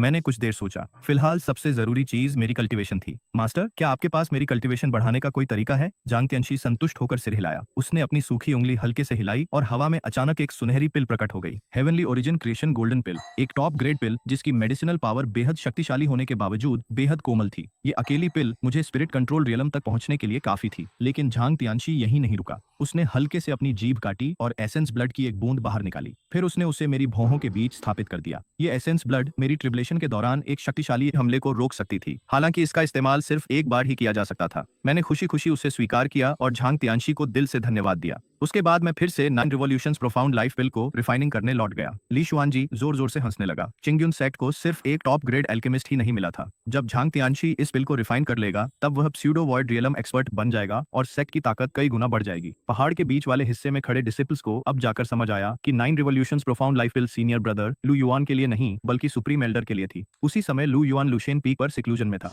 उसने लगातार कई बार छींक मारी और उसे लगा कि कहीं उसे ची डिविजन तो नहीं होने वाली। उस दिन के बाद मैंने हेवनली ओरिजिन क्रिएशन गोल्डन पिल निगल ली। उसके अंदर मौजूद मेडिसिनल पावर शक्तिशाली होने के साथ साथ बेहद शांत थी। एक गर्म धारा धीरे धीरे मेरी मेरिडियंस में बहने लगी। दवा के पोषण से मेरी कल्टीवेशन लगातार बढ़ने लगी। कई दिनों बाद लू युएन अपनी सिक्लूजन से बाहर निकला और मुस्कुराते हुए मुझसे मिलने आया। वह पूछ रहा था कि क्या मुझे उसके खुद के बनाए हुए पिल फॉर्मूला में रुचि है, लेकिन मैं जवाब दे पाता उससे पहले ही सेक्ट की ग्रैंड फॉर्मेशन के बाहर से अचानक एक कान फाड़ देने वाली गर्जना सुनाई दी। पूरा चिंगयुन सेक्ट जोर से कांप उठा। मेज पर रखा शराब का घड़ा पलट गया और स्पिरिट वाइन जमीन पर फैल गई। दूर मौजूद कई छोटे पर्वतों से पत्थर लुढ़क कर नीचे गिरने लगे और धूल के बादल उठ खड़े हुए। मैं और लू युआन एक साथ आसमान की ओर देखने लगे।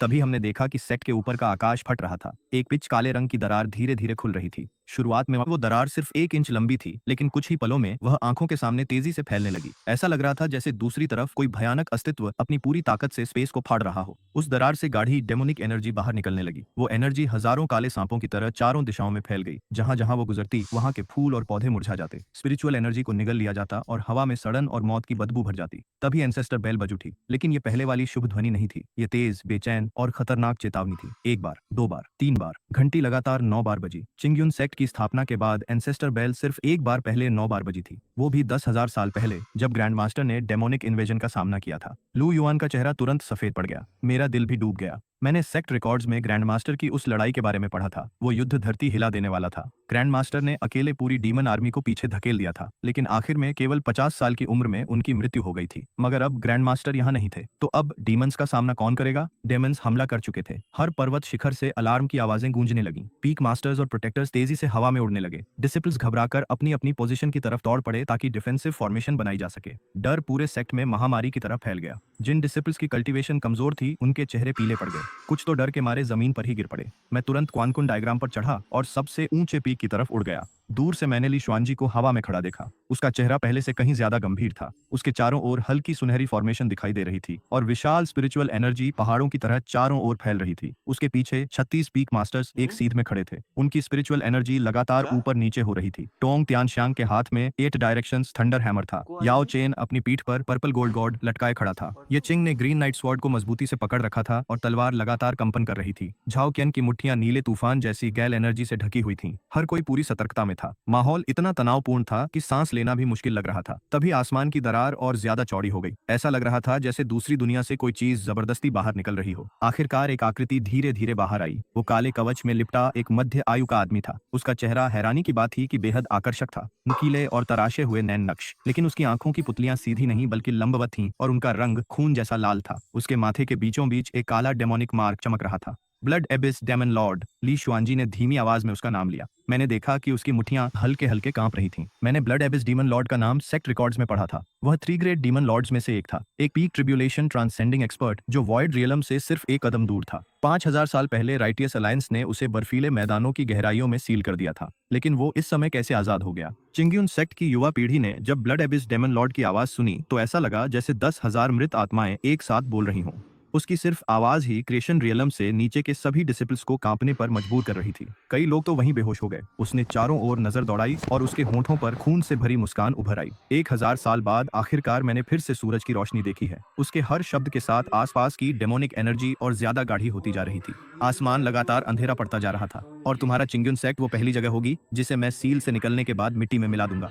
ली शुआनजी एक कदम आगे बढ़ा। उसके शरीर से विशाल स्पिरिचुअल एनर्जी फूट पड़ी और पहाड़ की तरह ब्लड एबिस डेमन लॉर्ड पर दबाव डालने लगी। ब्लड एबिस, तुम्हारी सील आखिर टूटी कैसे? ब्लड एबिस डेमन लॉर्ड उपहास से हंस पड़ा। उस सील की बहुत लंबे समय तक देखभाल नहीं की गई। मैंने पूरे 5000 साल उसे धीरे धीरे कमजोर किया और आज आखिरकार मैंने अपनी आजादी वापस पा ली। फिर उसने चारों ओर देखा और तिरस्कार भरी मुस्कान दिखाई। तुम्हारे चिंगयुन सेक्ट के वो बूढ़े लोग कहाँ हैं जिन्होंने मुझे सील करने में हिस्सा लिया था? उन्हें बाहर बुलाओ, मैं उनका स्वागत करना चाहता हूँ। अगले ही पल वह खुद ही ठंडी हंसी हंस पड़ा। ओह, सही कहा, शायद वे सब कब के धूल बन चुके होंगे। लेकिन अपनी बात पूरी करने से पहले ही ब्लड एबिस डीमन लॉर्ड ने अचानक हमला कर दिया। एक गहरी काली डेमोनिक एनर्जी इकट्ठा होकर एक विशाल हथेली में बदल गई। उसने पूरी दुनिया को तबाह कर देने वाली ताकत के साथ चिंगयुन सेक्ट पर हमला कर दिया।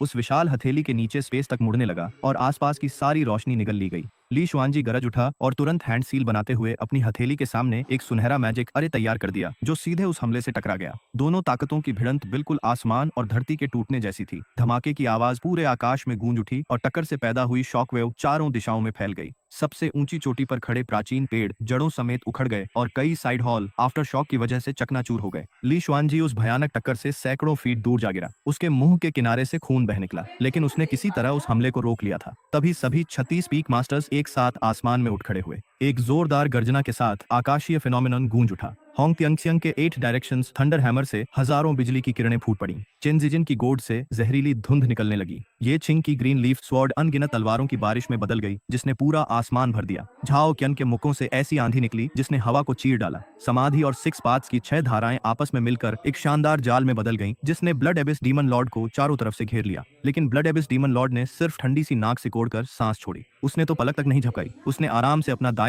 हाथ उठाया और डेमोनिक एनर्जी इकट्ठा होकर 100 फीट लंबी काली तलवार में बदल गई जो सीधे आसमान को चीरती हुई नीचे गिरी। अगले ही पल सारी रोशनी कागज की तरह फटकर बिखर गई। 36 पीक मास्टर्स डेमोनिक एनर्जी के आफ्टरशॉक से दूर जा फेंके गए। होंग त्यांगसियांग ने खून उगल दिया और उसका 8 डायरेक्शंस थंडर हैमर हाथ से छूट गया। याओ चेन का दायां हाथ टूट गया और पर्पल गोल्ड गॉड जमीन पर जा गिरी। ये चिंग और जो क्वियन दोनों बादलों से नीचे गिर पड़े। उनके प्रोटेक्टिव स्पिरिचुअल लाइट इतने कमजोर हो चुके थे कि लगभग दिखाई ही नहीं दे रहे थे। बाकी पीक मास्टर्स की हालत भी अलग नहीं थी। कोई घायल था तो कोई पूरी तरह थक चुका था। सभी बेहद बदहाल नजर आ रहे थे। सिर्फ 2 चालों में ही चिंगयुन सेक्ट की शान माने जाने वाले 36 पीक्स की पूरी ताकत ब्लड एबिस डेमन लॉर्ड के सामने बुरी तरह हार चुकी थी। पीक ट्रिब्यूलेशन ट्रांसेंडिंग एक्सपर्ट सच में हमारी पहुंच से बहुत बाहर है। ली शुआनजी मुश्किल से उठ खड़ा हुआ। उसका चेहरा पूरी तरह पीला पड़ चुका था। हालांकि वो खुद भी ट्रिब्यूलेशन ट्रांसेंडिंग एक्सपर्ट था, लेकिन उसके और ब्लड एबिस डेमन लॉर्ड के बीच का अंतर एक ऐसी खाई जैसा था जिसे कभी पार नहीं किया जा सकता था। उसका दुश्मन ट्रिब्यूलेशन ट्रांसेंडिंग स्टेज की चोटी पर था और वॉइड रियलम से सिर्फ आधा कदम दूर था। उसी समय दूर एक अनजान पर्वत छोटी से एक बूढ़ा व्यक्ति उड़ता हुआ बाहर आया। जाहंग त्यांशी। कुछ ही दिन पहले उसने 9 टर्न प्रोफाउंड सेंट पिल को रिफाइन किया था। उसकी ऑरा पहले से काफी मजबूत हो चुकी थी, लेकिन वो अभी भी पूरी तरह ठीक नहीं हुआ था। हालांकि इस समय उसे अपनी हालत की बिल्कुल परवाह नहीं थी। सेक्ट पर विनाश मंडरा रहा था। जाहंग त्यांशी का हमला बिजली की तरह तेज था। उसकी हथेली में एक सुनहरी लाइटनिंग बॉल इकट्ठा हुई और विनाशकारी शक्ति के साथ ब्लड एबिस डेमन लॉर्ड की तरफ जा टकराई। इस बार ब्लड एबिस डेमन लॉर्ड ने आखिरकार उसे ध्यान से देखा। क्या तुम मरने वाले नहीं थे? फिर भी हमला करने की ताकत बची हुई है? दिलचस्प। सुनहरी लाइटनिंग बॉल उस विशाल डेमोनिक पाम से टकराई। जांग तियानशी किसी तरह मुकाबला करता रहा, लेकिन ब्लड एबिस डेमन लॉर्ड ने अपनी ताकत और बढ़ा दी। तुरंत ही लाइटनिंग बॉल पर दरारें पड़ने लगीं और जांग तियानशी लड़खड़ाते हुए पीछे हट गया। उसके मुंह के किनारे से खून बह निकला। फिर ब्लड एबिस डीमन लॉर्ड ने अपनी पूरी डिमोनिक एनर्जी सक्रिय कर दी। वो एक दहाड़ते हुए डिमोनिक ड्रैगन में बदल गई और झांग तियानशी पर टूट पड़ी। झांग तियानशी ने पूरी ताकत से बचाव करने की कोशिश की, लेकिन उसकी जिंदगी तो अभी मुश्किल से बढ़ी थी। डेमोनिक ड्रैगन ने उसकी सारी रक्षा तोड़ दी। भयानक टक्कर ने उसे एक घुटने पर गिरा दिया और उसके मुंह से खून की बड़ी धार निकल गई। सुनहरी लाइटनिंग बॉल टूटकर बिखर गई। रिकॉइल की वजह से झांग तियानशी का चेहरा पूरी तरह सफेद पड़ गया। उसके मास्टर ली शुआनजी और याओ चेन घबराकर चिल्ला उठे। दोनों उसकी मदद के लिए दौड़ना चाहते थे, लेकिन उनकी चोटें इतनी गंभीर थीं कि चलना तक मुश्किल हो गया था। याओ चेन तो मुश्किल से हाथ उठा पा रहा था। ली शुआनजी अभी खड़ा तो था, लेकिन उसकी स्पिरिचुअल एनर्जी लगभग खत्म हो चुकी थी। ब्लड एबिस डेमन लॉर्ड धीरे धीरे झांग तियानशी की तरफ बढ़ने लगा। उसका हर कदम दम घूंट देने वाला दबाव पैदा कर रहा था। उसकी आंखें उपहास और क्रूरता से भरी हुई थीं। उसे लगा था कि चिंगयुन सेक्ट के पास अभी कुछ छिपे हुए ट्रम्प कार्ड्स होंगे, लेकिन अब साफ था कि ऐसा कुछ नहीं था। जिन बूढ़ों ने 5000 साल पहले उसे सील किया था, वो इन सबसे कहीं ज्यादा ताकतवर थे। अगर ऐसा है तो शुरुआत तुमसे करता हूँ, फिर पूरे चिंगयुन सेक्ट का सफाया कर दूंगा। एक भी आदमी जिंदा नहीं बचेगा। 5000 साल का थोड़ा सा ब्याज समझ लेना। उसकी हथेली में काली डेमोनिक एनर्जी जमा होने लगी और विनाश का एक काला गोला बन गया। उस स्फीयर की सतह पर अनगिनत विकृत चेहरे चीख रहे थे और उससे रोंगटे खड़े कर देने वाली ऑरा निकल रही थी। अगर यह हमला गिर जाता तो सिर्फ झांग तियानशी ही नहीं मरता, बल्कि सेलेस्टियल मास्टर स्पीक भी शायद पूरी तरह मिट जाता। चारों तरफ निराशा फैल गई। अनगिनत डिसिपल्स जमीन पर गिर पड़े। उनकी आंखों में डर और बेबसी साफ दिखाई दे रही थी। कुछ रोने लगे, जबकि कुछ निराशा में अपने साथी डिसिपल्स के हाथ कसकर पकड़ने लगे। क्विन हाओतियान का पूरा शरीर कांप रहा था। उसका पुराना घमंडी रूप कहीं गायब हो चुका था। लिन चिंगशू के हाथ में पकड़ी तलवार कांप रही थी। पहली बार उसके ठंडे चेहरे पर डर दिखाई दिया। सीमा शून और यंग मास्टर ओयांग का चेहरा भी मौत की तरह सफेद पड़ चुका था। इस वक्त दोनों राजकुमार आम डिसिपल्स से बिल्कुल अलग नहीं लग रहे थे। मैं कैनकुन डायग्राम पर खड़ा ये सब देख रहा था। मेरा दिल पागलों की तरह धड़क रहा था। सच कहूं तो मैं बेहद डरा हुआ था। Blood abyss demon lord tribulation transcending realm की छोटी पर था, जबकि मैं सिर्फ स्पिरिट कनेक्शन रियलम में था। दोनों रियलम्स के बीच का अंतर सिर्फ एक खाई नहीं था, वो एक चींटी और असली ड्रैगन के बीच की दूरी जैसा था। सेक्ट मास्टर, सुप्रीम एल्डर और 36 पीक मास्टर्स मिलकर भी उसे नहीं रोक पाए थे। तो फिर मैं क्या कर सकता था? मैं तो ऐसा नया डिसिप्लिन था जिसे सेक्ट में आए अभी 1 महीना भी नहीं हुआ था, लेकिन अगर मैं आगे नहीं बढ़ता तो मेरे मास्टर मर जाते, सेक्ट मास्टर मर जाता, सभी पीक मास्टर्स मर जाते और पूरा चिंग्युन सेक्ट खत्म हो जाता। मैंने गहरी सांस ली, मेरा दिल सीने में जोर जोर से धड़क रहा था। फिर मैं क्वान कुन डायग्राम की मदद से उड़कर आगे निकल गया। लिन मोहन वापस आ जाओ, ली शुआनजी फटी हुई आवाज में चिल्लाया। जूनियर ब्रदर नहीं। नीचे डू युएन घबराहट में उछल कूद कर रहा था, यहाँ तक कि लिन चिंगशुए ने भी मुझे पुकारा। ये पहली बार था जब मैंने उसकी आवाज में घबराहट सुनी। मैंने ऐसा दिखाया जैसे मैंने कुछ सुना ही नहीं और सीधे ब्लड एबिस डीमन लॉर्ड की तरफ उड़ता चला गया। उन खून जैसे लाल खड़ी पुतलियों का सामना करते हुए मुझे अपने घुटनों को मुड़ने से रोकने में भी मुश्किल हो रही थी। ब्लड एबिस डीमन लॉर्ड ने अपने हाथ में बना स्फीयर और नफ डिस्ट्रक्शन वापस खींच लिया। स्पिरिट रियलम का एक चींटी जैसा कीड़ा खुद मरने चला आया है। मैं लिन मोहेन हूँ, चिंग्युन सेक्ट का डिसिप्लिन, कृपया दया दिखाइए। हाँ, एक चींटी को दया की भीख मांगते देखना काफी मजेदार है। 5000 साल बाद आखिर मुझे हिम्मत वाली एक चींटी मिली है, लेकिन मैं बकवास नहीं सुनता। मर जाओ। उसने लापरवाही से हाथ लहराया और डेमोनिक एनर्जी ब्लेड मेरी तरफ उड़ गई। उसकी रफ्तार इतनी तेज थी कि मुझे प्रतिक्रिया देने का मौका तक नहीं मिला, लेकिन मेरे शरीर ने अपने आप क्वान कुन डायग्राम को सक्रिय कर दिया। पहाड़, नदियां, सूर्य और चंद्रमा के फेनोमेन प्रकट हो गए और उस हमले को अपने अंदर समाने लगे। क्यान कुन डायग्राम सीधे डेमोनिक एनर्जी ब्लेड से टकरा गया। मुझे ऐसा महसूस हुआ जैसे कोई अजेय शक्ति मेरे शरीर में घुस गई हो। मेरे अंदरूनी अंग ऐसे मरोड़ खा रहे थे जैसे किसी ने उन्हें पकड़कर घुमा दिया हो। क्यान कुन डायग्राम पर हर तरफ दरारें पड़ने लगीं और मैं पीछे की तरफ उछाल दिया गया। मेरे 100 बैटल्स ड्रैगन स्केल आर्मर पर मौजूद सुनहरे ड्रैगन का फैंटम चमक उठा और उसने ज्यादातर इम्पैक्ट को रोक लिया। फिर भी जब मैं जमीन पर गिरा तो कई मीटर गहरा गड्ढा बन गया। मेरे मुंह में खून का स्वाद भर गया था। ये ब्लड एबिस डीमन लॉर्ड का सिर्फ एक साधारण सा हमला था। फिर भी मैं उस गड्ढे से बाहर निकल आया। मेरे शरीर की हर हड्डी दर्द से चीख रही थी। मुंह में भरा खून मेरी सांसें रोक रहा था, लेकिन मैं फिर भी खड़ा हो गया। मेरे पीछे झांग तियानशी थे, सेक्ट मास्टर था, सभी पीक मास्टर्स थे और पूरा चिंग्युन सेक्ट था। अगर मैं गिर जाता तो उनके सामने खड़ा होने वाला कोई नहीं बचता। मैंने मुंह से खून पोंछा और एक बार फिर क्यानकुन डायग्राम पर कदम रख दिया। मेरे पैर कांप रहे थे, मेरे हाथ थरथरा रहे थे। टूटे हुए क्वानकुन डायग्राम के नीचे मेरा पूरा शरीर हिल रहा था, लेकिन इसके बावजूद मैं अब भी सीना तान कर खड़ा था। दूर खड़े सभी डिसाइपल ये नजारा देखकर भावुक हो गए थे। उनकी आंखों में आंसू भर आए थे। आखिर एक साधारण स्पिरिट रेल्म का युवा जो ट्रिब्यूलेशन ट्रांसेंडिंग स्टेज के पीक पर मौजूद एक डीमन लॉर्ड का सामना कर रहा था, सिर्फ एक ही वार में उड़ा दिया गया था, लेकिन इसके बावजूद वो अब भी अपने पैरों पर खड़ा था। ऐसा करने के लिए कितनी हिम्मत चाहिए होती है, इसका अंदाजा हर किसी को था। ब्लड लाइन डीमन लॉर्ड ने मेरी तरफ देखकर ठंडी हंसी हंसी। अभी तक जिंदा है, लगता है तेरे अंदर थोड़ी हिम्मत तो है। चूंकि तू मुझे काफी दिलचस्प लग रहा है, इसलिए मैं तुझे एक और मौका देता हूँ। अगर इस बार भी नहीं मरा तो सबसे पहले तुझे ही मारूंगा। इस बार उसने पहले से कहीं ज्यादा ताकत इस्तेमाल की। एक और भी ज्यादा ठोस और विशाल डिमोनिक एनर्जी का स्तंभ मेरी तरफ बढ़ा। उसका व्यास 10 जांग से भी ज्यादा था और वो जहां से गुजर रहा था वहां की स्पेस तक टूट रही थी। मैंने दांत भींच लिए और अपनी बची हुई सारी स्पिरिचुअल एनर्जी को क्वानकुन डायग्राम और 100 बैटल्स ड्रैगन स्केल आर्मर में झोंक दिया। उसी समय मैंने अपनी दोनों भौहों के बीच मौजूद झांग तियानशी के लाइफ सेविंग एसेंस ब्लड को भी एक्टिवेट कर दिया। जैसे ही एसेंस ब्लड सक्रिय हुआ, मेरे सामने एक सुनहरी लाइट स्क्रीन प्रकट हो गई और उसने जबरदस्ती उस हमले को रोक लिया। अगले ही पल कान फाड़ देने वाला धमाका हुआ। वो गोल्डन लाइट स्क्रीन 3 सांसों तक टिकी रही, लेकिन फिर चकनाचूर हो गई। हमले का शॉकवेव मुझे दोबारा उड़ाकर ले गया। मैं हवा में दर्जनों बार पलटा खाता हुआ दूर जा गिरा और जमीन से टकराते ही मेरे मुंह से लगातार खून निकलने लगा। मेरी छाती की कई पसलियां टूट चुकी थीं। टूटने की आवाजें लगातार सुनाई दे रही थीं। 100 बैटल्स ड्रैगन स्केल आर्मर पर मौजूद गोल्डन ड्रैगन फैंटम इतना धुंधला हो चुका था कि लगभग गायब ही लग रहा था। वहीं क्यानकुन डायग्राम भी कई टुकड़ों में टूट चुका था। मैं जमीन पर पड़ा था, पूरा शरीर चरमराने लगा था। हर हड्डी टूटने जैसी आवाज कर रही थी। हालत ऐसी थी कि मैं मुश्किल से हिल भी पा रहा था। मेरी लाइफ एसेंस लगभग खत्म हो चुकी थी। मेरा मैजिक वेपन टूट चुका था। स्पिरिचुअल एनर्जी भी लगभग समाप्त हो चुकी थी। मुझे महसूस होने लगा कि शायद इस बार सचमुच मेरी मौत तय है। मेरी नजर धुंधली होने लगी। आसपास की आवाजें दूर और अस्पष्ट सुनाई देने लगी। मैंने सिर उठाकर डेमोनिक एनर्जी से ढके हुए ग्रे आसमान को देखा और मेरे दिल में एक अजीब सी उदासी भर गई। इस दुनिया में आए मुझे पूरे 18 साल हो चुके थे। 18 साल, इतने सालों बाद आखिरकार मेरा स्पिरिचुअल रूट जागा था और मैं कल्टीवेशन की राह पर कदम रख पाया था। लेकिन एक जीनियस बनने के फायदे उठाने से पहले ही क्या मेरी मौत यहीं होने वाली थी? तभी अचानक मुझे एक आवाज सुनाई दी।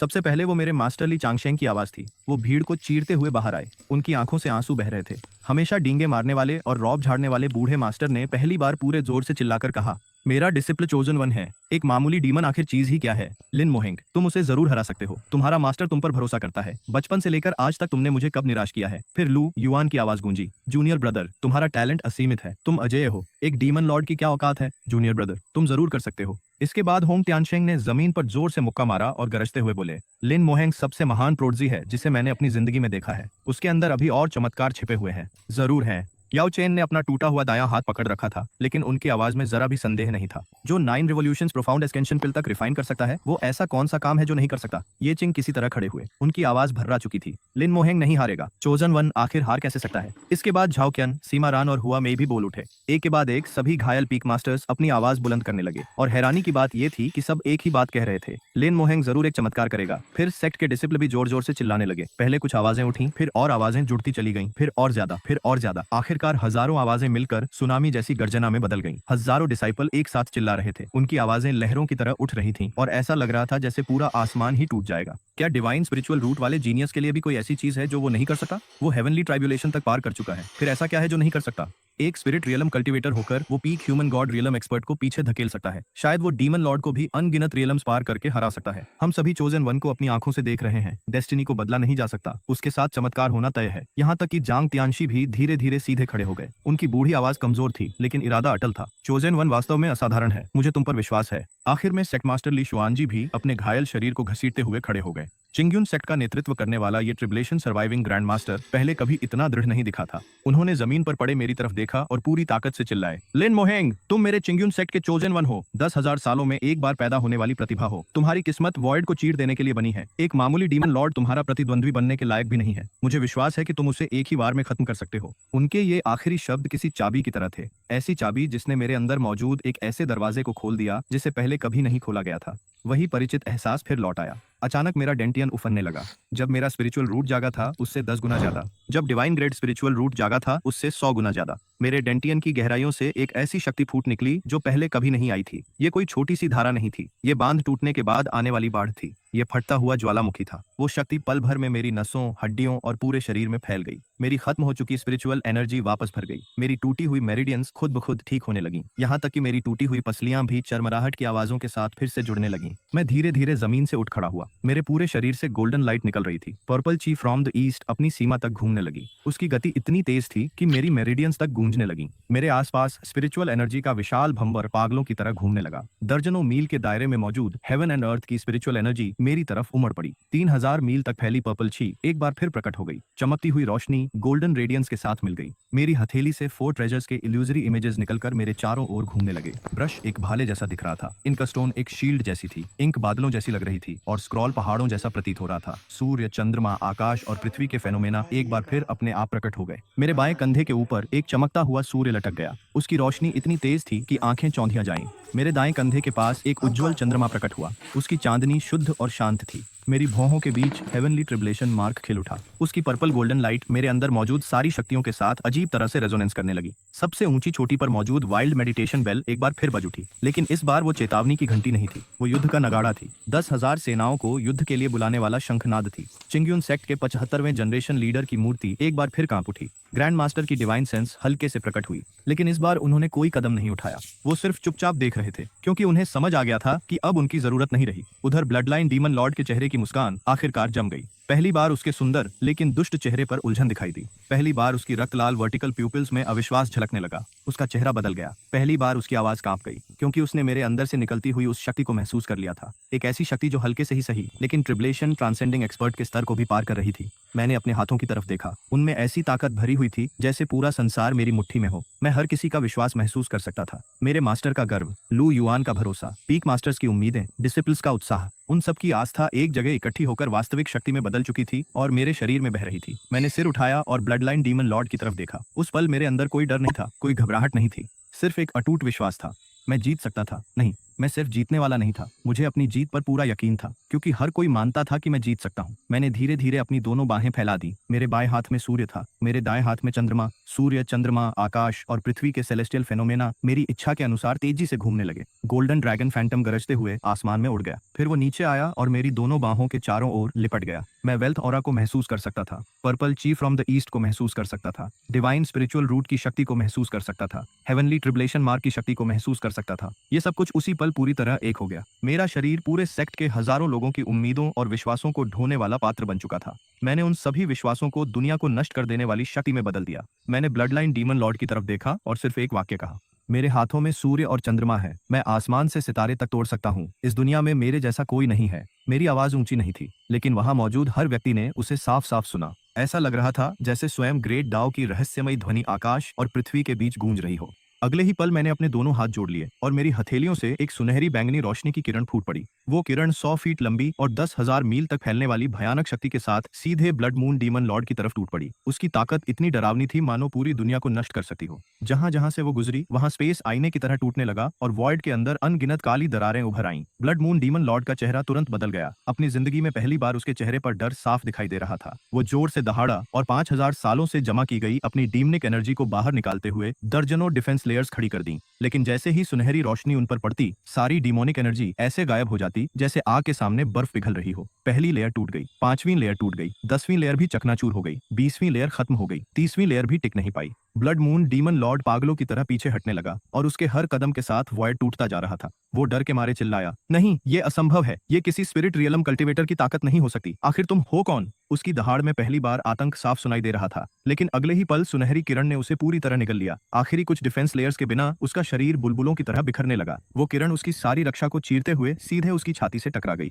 इसके बाद जो विस्फोट हुआ उसने लगभग आधे आसमान को हिला दिया। एक विशाल सुनहरी बैंगनी मशरूम क्लाउड आसमान में उठी और दसियों हजार फीट ऊंचाई तक पहुंच गई। उसके शॉक वेव्स हजारों मील तक फैल गए। चिंग्यून सेक्ट के वाइस सेक्ट मास्टर भी उस भयानक झटके के बीच मुश्किल से खुद को संभाल पा रहे थे। कई दूर दराज के पर्वतों की चोटियां शॉक वेव्स से कटकर गिर गईं। एक्सप्लोजन के केंद्र से स्पेशियल रिफ्ट्स चारों तरफ फैलने लगे, लेकिन फिर धीरे धीरे सुनहरी बैंगनी शक्ति के प्रभाव में भरने भी लगे। जैसे जैसे रोशनी कम होने लगी, हर किसी ने अपनी सांस रोक ली। ब्लड मून डीमन लॉर्ड की आकृति अब कहीं दिखाई नहीं दे रही थी। वो भागा नहीं था, वो छिपा भी नहीं था, वो पूरी तरह गायब हो चुका था। उसकी वो अंधेरी डेमोनिक एनर्जी, उसकी वो खून जैसी लाल आंखें, उसके चेहरे की वो घमंडी और अहंकारी मुस्कान, सब कुछ उस सुनहरी किरण के अंदर पूरी तरह मिट चुका था। उसका एक निशान तक नहीं बचा था। उसके मरते ही आसमान में मौजूद दरार धीरे धीरे और चौड़ी होने लगी। घनी डेमोनिक एनर्जी पीछे हटी लहरों की तरह गायब होने लगी और तबाह हो चुके चिंग्यून सेक्ट पर एक बार फिर सूरज की रोशनी चमक उठी। सिर्फ एक अटैक में स्पिरिट रियलम का एक disciple peak transcending tribulation demon lord को मार चुका था। पूरा चिंग्यून सेक्ट ना, मौत जैसी खामोशी में पापा डूब गया। बोलती हर नहीं हो कोई फोन स्तब्ध लगा खड़ा के। था, जैसे उनकी आत्मा शरीर से निकल गई हो। फोन एक काहे नहीं सेकंड लगा बीता, रहे हो 2 उसको? सेकंड बीते, 3 सेकंड बीते, फिर अचानक वो खामोशी टूट गई। सबसे पहले किसी ने जोर से चिल्लाया और उसके डैडी बाद को फोन जयकारों का लगा के। ऐसा तूफान उठा कि पूरा सेक्ट गूंज उठा। हजारों डिसिपल्स पागलों की तरह जश्न मनाने लगे। कुछ खुशी के आंसू रो रहे थे, कुछ घुटनों के बल बैठकर बार बार सिर झुका रहे थे, कुछ लोग पागलों की तरह उछल कूद कर रहे थे, तो कुछ अपने साथी डिसिपल्स को गले लगाकर रोने लगे। लिन मोहेंग ने एक ही वार में ट्रिब्लेशन ट्रांसेंडिंग एक्सपर्ट को मार दिया था। लोग हंस भी रहे थे और रो भी रहे थे। सेक्ट मास्टर ली शुआन जी तो खुशी से लगभग पागल हो चुके थे। वो जोर से चिल्लाए, वो मेरा डिसिपल है, मेरा लिन मोहेंग, मैं ही उसे पहाड़ के नीचे से उठाकर लाया था। सीनियर ब्रदर लू युआन सीधे जमीन पर गिर पड़ा। उसका मुंह इतना खुला हुआ था कि उसमें आसानी से एक मुट्ठी समा सकती थी। काफी देर बाद वो किसी तरह बोल पाया, जूनियर ब्रदर, क्या तुम सच में इंसान हो? सेक्ट मास्टर ली शुआन जी अपने घायल और टूटे हुए शरीर को घसीटते हुए मेरी तरफ आए। चिंग्यून सेक्ट का नेतृत्व करने वाले इस ट्रिब्यूलेशन ट्रांसेंडिंग एक्सपर्ट की आंखों में आंसू थे। उनकी आंखें लाल हो चुकी थीं। उन्होंने गहरी नजर से मुझे देखा और फिर बराबरी के लोगों के लिए रखे जाने वाले सम्मान के साथ दोनों हाथ जोड़कर झुक गए। लिन मोहेंग, तुमने पूरे चिंग्यून सेक्ट को बचा लिया। सभी 36 पीक मास्टर्स भी अपनी चोटों की परवाह किए बिना उड़कर आ गए और कृतज्ञता से झुक गए। होंग त्यानशांग के चेहरे पर, जो हमेशा सख्त रहता था, आज गर्व और उत्साह साफ दिखाई दे रहा था। वो बोले, मैंने तुम सबसे बहुत पहले ही कहा था। लिन मोहेंग अब भी और चमत्कार दिखाएगा। बताओ, मैं कब गलत साबित हुआ हूँ? उनकी आवाज तक कांप रही थी। अविश्वसनीय, सचमुच अविश्वसनीय। एक स्पिरिट रियलम कल्टिवेटर ने पीक ट्राइब्यूलेशन ट्रांसेंडिंग एक्सपर्ट को एक ही वार में खत्म कर दिया। शायद 10,000 साल पहले वाले ग्रैंड मास्टर भी ऐसा नहीं कर पाए होते। तभी झांग तियानशी की आकृति दोबारा आसमान में दिखाई दी। उनकी बूढ़ी आंखों में हैरानी और राहत दोनों भरी हुई थीं। वो लगातार 3 बार बोले, अच्छा, बहुत अच्छा, बहुत अच्छा। फिर उन्होंने मेरी तरफ देखते हुए कहा, चौजन वन सच में असाधारण है। अपनी पूरी जिंदगी में मैंने तुम्हारे जैसा हेवन डिफाइंग व्यक्ति नहीं देखा। जब तक तुम यहाँ हो, चिंग्यून सेक्ट की नींव अगले 10,000 साल तक अडिग रहेगी। जब मैं जमीन पर उतरा तब मेरे शरीर के चारों तरफ मौजूद सुनहरी रोशनी धीरे धीरे गायब होने लगी। सच कहूं तो मैं खुद भी थोड़ा स्तब्ध था। वो शक्ति जितनी तेजी से आई थी उतनी ही तेजी से चली भी गई। ऐसा लग रहा था जैसे मैंने अपनी क्षमता से कहीं ज्यादा कुछ इस्तेमाल कर लिया हो। अब मैं फिर से वही छोटा सा स्पिरिट रियलम कल्टिवेटर बन चुका था। मेरा पूरा शरीर दर्द से कराह रहा था। मेरी सारी स्पिरिचुअल एनर्जी पूरी तरह खत्म हो चुकी थी। मैं तो उड़ भी नहीं पा रहा था, लेकिन लोगों की नजरें अब पूरी तरह बदल चुकी थीं। वो अब किसी प्रोडिजी को देखने वाली नजरें नहीं थीं। वो नजरें थीं जिनसे लोग किसी देवता को देखते हैं। मैं अनजाने में एक कदम पीछे हट गया। वही पुरानी घबराहट फिर से मेरे दिल में लौट आई। उसी शाम सेक्ट मास्टर ली शुआन जी ने चिंग्यून हॉल में एक इमरजेंसी मीटिंग बुलाई। सभी 36 पीक मास्टर्स वहां मौजूद थे। किसी के शरीर पर पट्टियां बंधी थीं, कोई स्लिंग लगाए बैठा था, कोई बैसाखियों का सहारा लेकर आया था, लेकिन एक भी व्यक्ति अनुपस्थित नहीं था। झांग त्यांशी ने भी विशेष अपवाद करते हुए हॉल के सबसे ऊंचे स्थान पर रखी ग्रैंड चेयर पर बैठने का फैसला किया। इस मीटिंग का सिर्फ एक ही मुद्दा था, लिन मोहेंग को मिलने वाला रिवॉर्ड। ली शुआनजी मुख्य आसन पर बैठे और सबकी तरफ देखा। हॉल के अंदर का माहौल गंभीर और सम्मानपूर्ण था, जो बाहर चल रहे जश्न से बिल्कुल अलग था। उन्होंने कहा, आज जो कुछ हुआ उसे तुम सबने अपनी आंखों से देखा है। लिन मोहेंग ने केवल स्पिरिट रियलम में होते हुए भी इस आपदा को रोका और पूरे चिंग्यून सेक्ट को बचा लिया। ऐसा योगदान किसी माप में नहीं आ सकता। कोई साधारण रिवॉर्ड हमारी कृतज्ञता और सम्मान को व्यक्त नहीं कर सकता। सबसे पहले होंग तियानशांग खड़े हुए। वो अपने 8 डायरेक्शंस थंडर हैमर को सहारे की तरह इस्तेमाल कर रहे थे। उनकी आवाज पहले की तरह गरज रही थी। मैं प्रस्ताव रखता हूं कि लिन मोहेंग को पीक मास्टर नियुक्त किया जाए। भले ही उसकी कल्टीवेशन अभी कम हो, लेकिन उसकी ताकत और योगदान सबके सामने है। वो इस पद के पूरी तरह योग्य है। पूरा हॉल तुरंत सहमति में गूंज उठा। याओ चेन ने सिर हिलाया। मैं सहमत हूँ। सच कहूं तो अगर उसे वाइस सेक्ट मास्टर भी बना दिया जाए तो मुझे कोई आपत्ति नहीं होगी। ये चिंग सहमत थी, झाओ केन सहमत थे, हुआ मेई सहमत थी, गोंगसुन झान भी सहमत थे। उन्होंने कहा, एक लिटरेरी प्रोडिजी, एक टॉप ग्रेड एल्केमिस्ट, और अब आज की इस उपलब्धि के बाद पीक मास्टर का पद तो उसे मिलना ही चाहिए।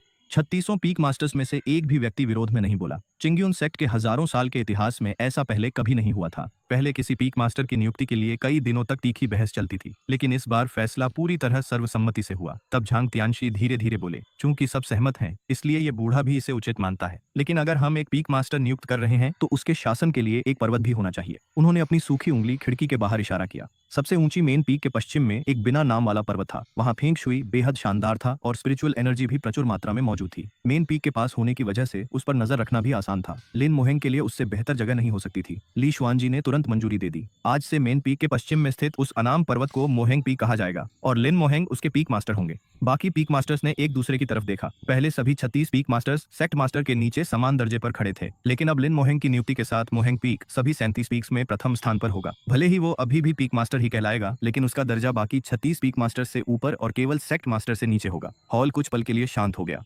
फिर किसी ने भी कोई आपत्ति नहीं की। कौन ऐसा इंसान था जो इस सच्चाई को झुठला सकता था कि एक हेवनली पीक कल्टीवेटर को सिर्फ एक ही वार में खत्म कर दिया गया था। अगले ही दिन चिंग्यून सेक्ट ने मोफेंग पीक को आधिकारिक रूप से सील करने के लिए एक भव्य समारोह आयोजित किया। पूरे सेक्ट के हजारों डिसिपल मार्शल आर्ट्स एरिना में इकट्ठा हुए ताकि इस ऐतिहासिक पल को अपनी आंखों से देख सकें। हालांकि कई इमारतों की मरम्मत अभी भी चल रही थी, फिर भी मैंने झांग तियानशी द्वारा हाथ से सिला हुआ बिल्कुल नया गोल्डन पर्पल रो पहन रखा था। कहा जाता था कि ये कपड़ा 10,000 साल पुराना था और ग्रैंड मास्टर द्वारा छोड़े गए सिल्कवर्म सिल्क से बनाया गया था। इसकी मजबूती ऐसी थी कि तलवार और भाले तक इसका कुछ नहीं बिगाड़ सकते थे। सेक्ट लीडर का एजोर मोफेंग टोकन हाथ में लेकर मैं नए बने क्वानकुन डायग्राम पर खड़ा हुआ और सीधे आसमान की ओर उड़ गया। ली शुआनजी ने खुद मेरे सिर पर मुकुट सजाया और मेरे बाल बांधे। झांग तियानशी ने व्यक्तिगत रूप से मोफेंग माउंटेन ब्राइटस्टोन टैबलेट को पर्वत की चोटी पर स्थापित किया। उसी दिन से चिंग्यून सेक्ट का 37वां पीक मोफेंग आधिकारिक रूप से खुल गया। पीक मास्टर लिन मोहेन की रहस्यमयी आवाज पूरे सेक्ट में गूंज उठी। अगले ही पल गगनभेदी जयकारों की आवाज फूट पड़ी। डिसिपल मेरा नाम जोर जोर से चिल्ला रहे थे, कुछ तो खुशी के मारे रो भी रहे थे। मैं मोफेंग पीक की चोटी पर खड़ा होकर बादलों में घिरे चिंग्यून सेक्ट को देख रहा था। मेरे पैरों के नीचे मेरा अपना पर्वत था। मेरे पीछे हजारों डिसिपल का सम्मान और श्रद्धा थी और मेरे ऊपर साफ नीला आसमान फैला हुआ था। पहाड़ी हवा मेरे पर्पलिश ब्लू रोब को लहरा रही थी, जबकि दूर के पर्वत कभी बादलों में छिपते तो कभी दिखाई देते। सबसे ऊंचे पीक पर खड़ी एंसेस्टर स्टैच्यू सूरज की रोशनी में पर्पल गोल्ड चमक बिखेर रही थी। 18 साल पहले मैं सिर्फ एक छोड़ा हुआ बच्चा था जिसके पास कोई काम की स्पिरिचुअल रूट तक नहीं थी। मेरे मास्टर मुझे पहाड़ की तलहटी से उठाकर लाए थे। उस समय तो मेरे पास स्पिरिचुअल रूट भी नहीं थी। मेरे 5 सीनियर ब्रदर्स और सिस्टर्स मुझे बोझ समझते थे और तिरस्कार से देखते थे, लेकिन कौन सोच सकता था कि वही बेकार लड़का जो लोहे की घंटी तक नहीं तोड़ सकता था, 18 साल बाद चिंग्यून सेक्ट के 37 पीक्स का पीक मास्टर बन जाएगा। तो दोस्तों, इसी के साथ हमारी आज की कहानी खत्म।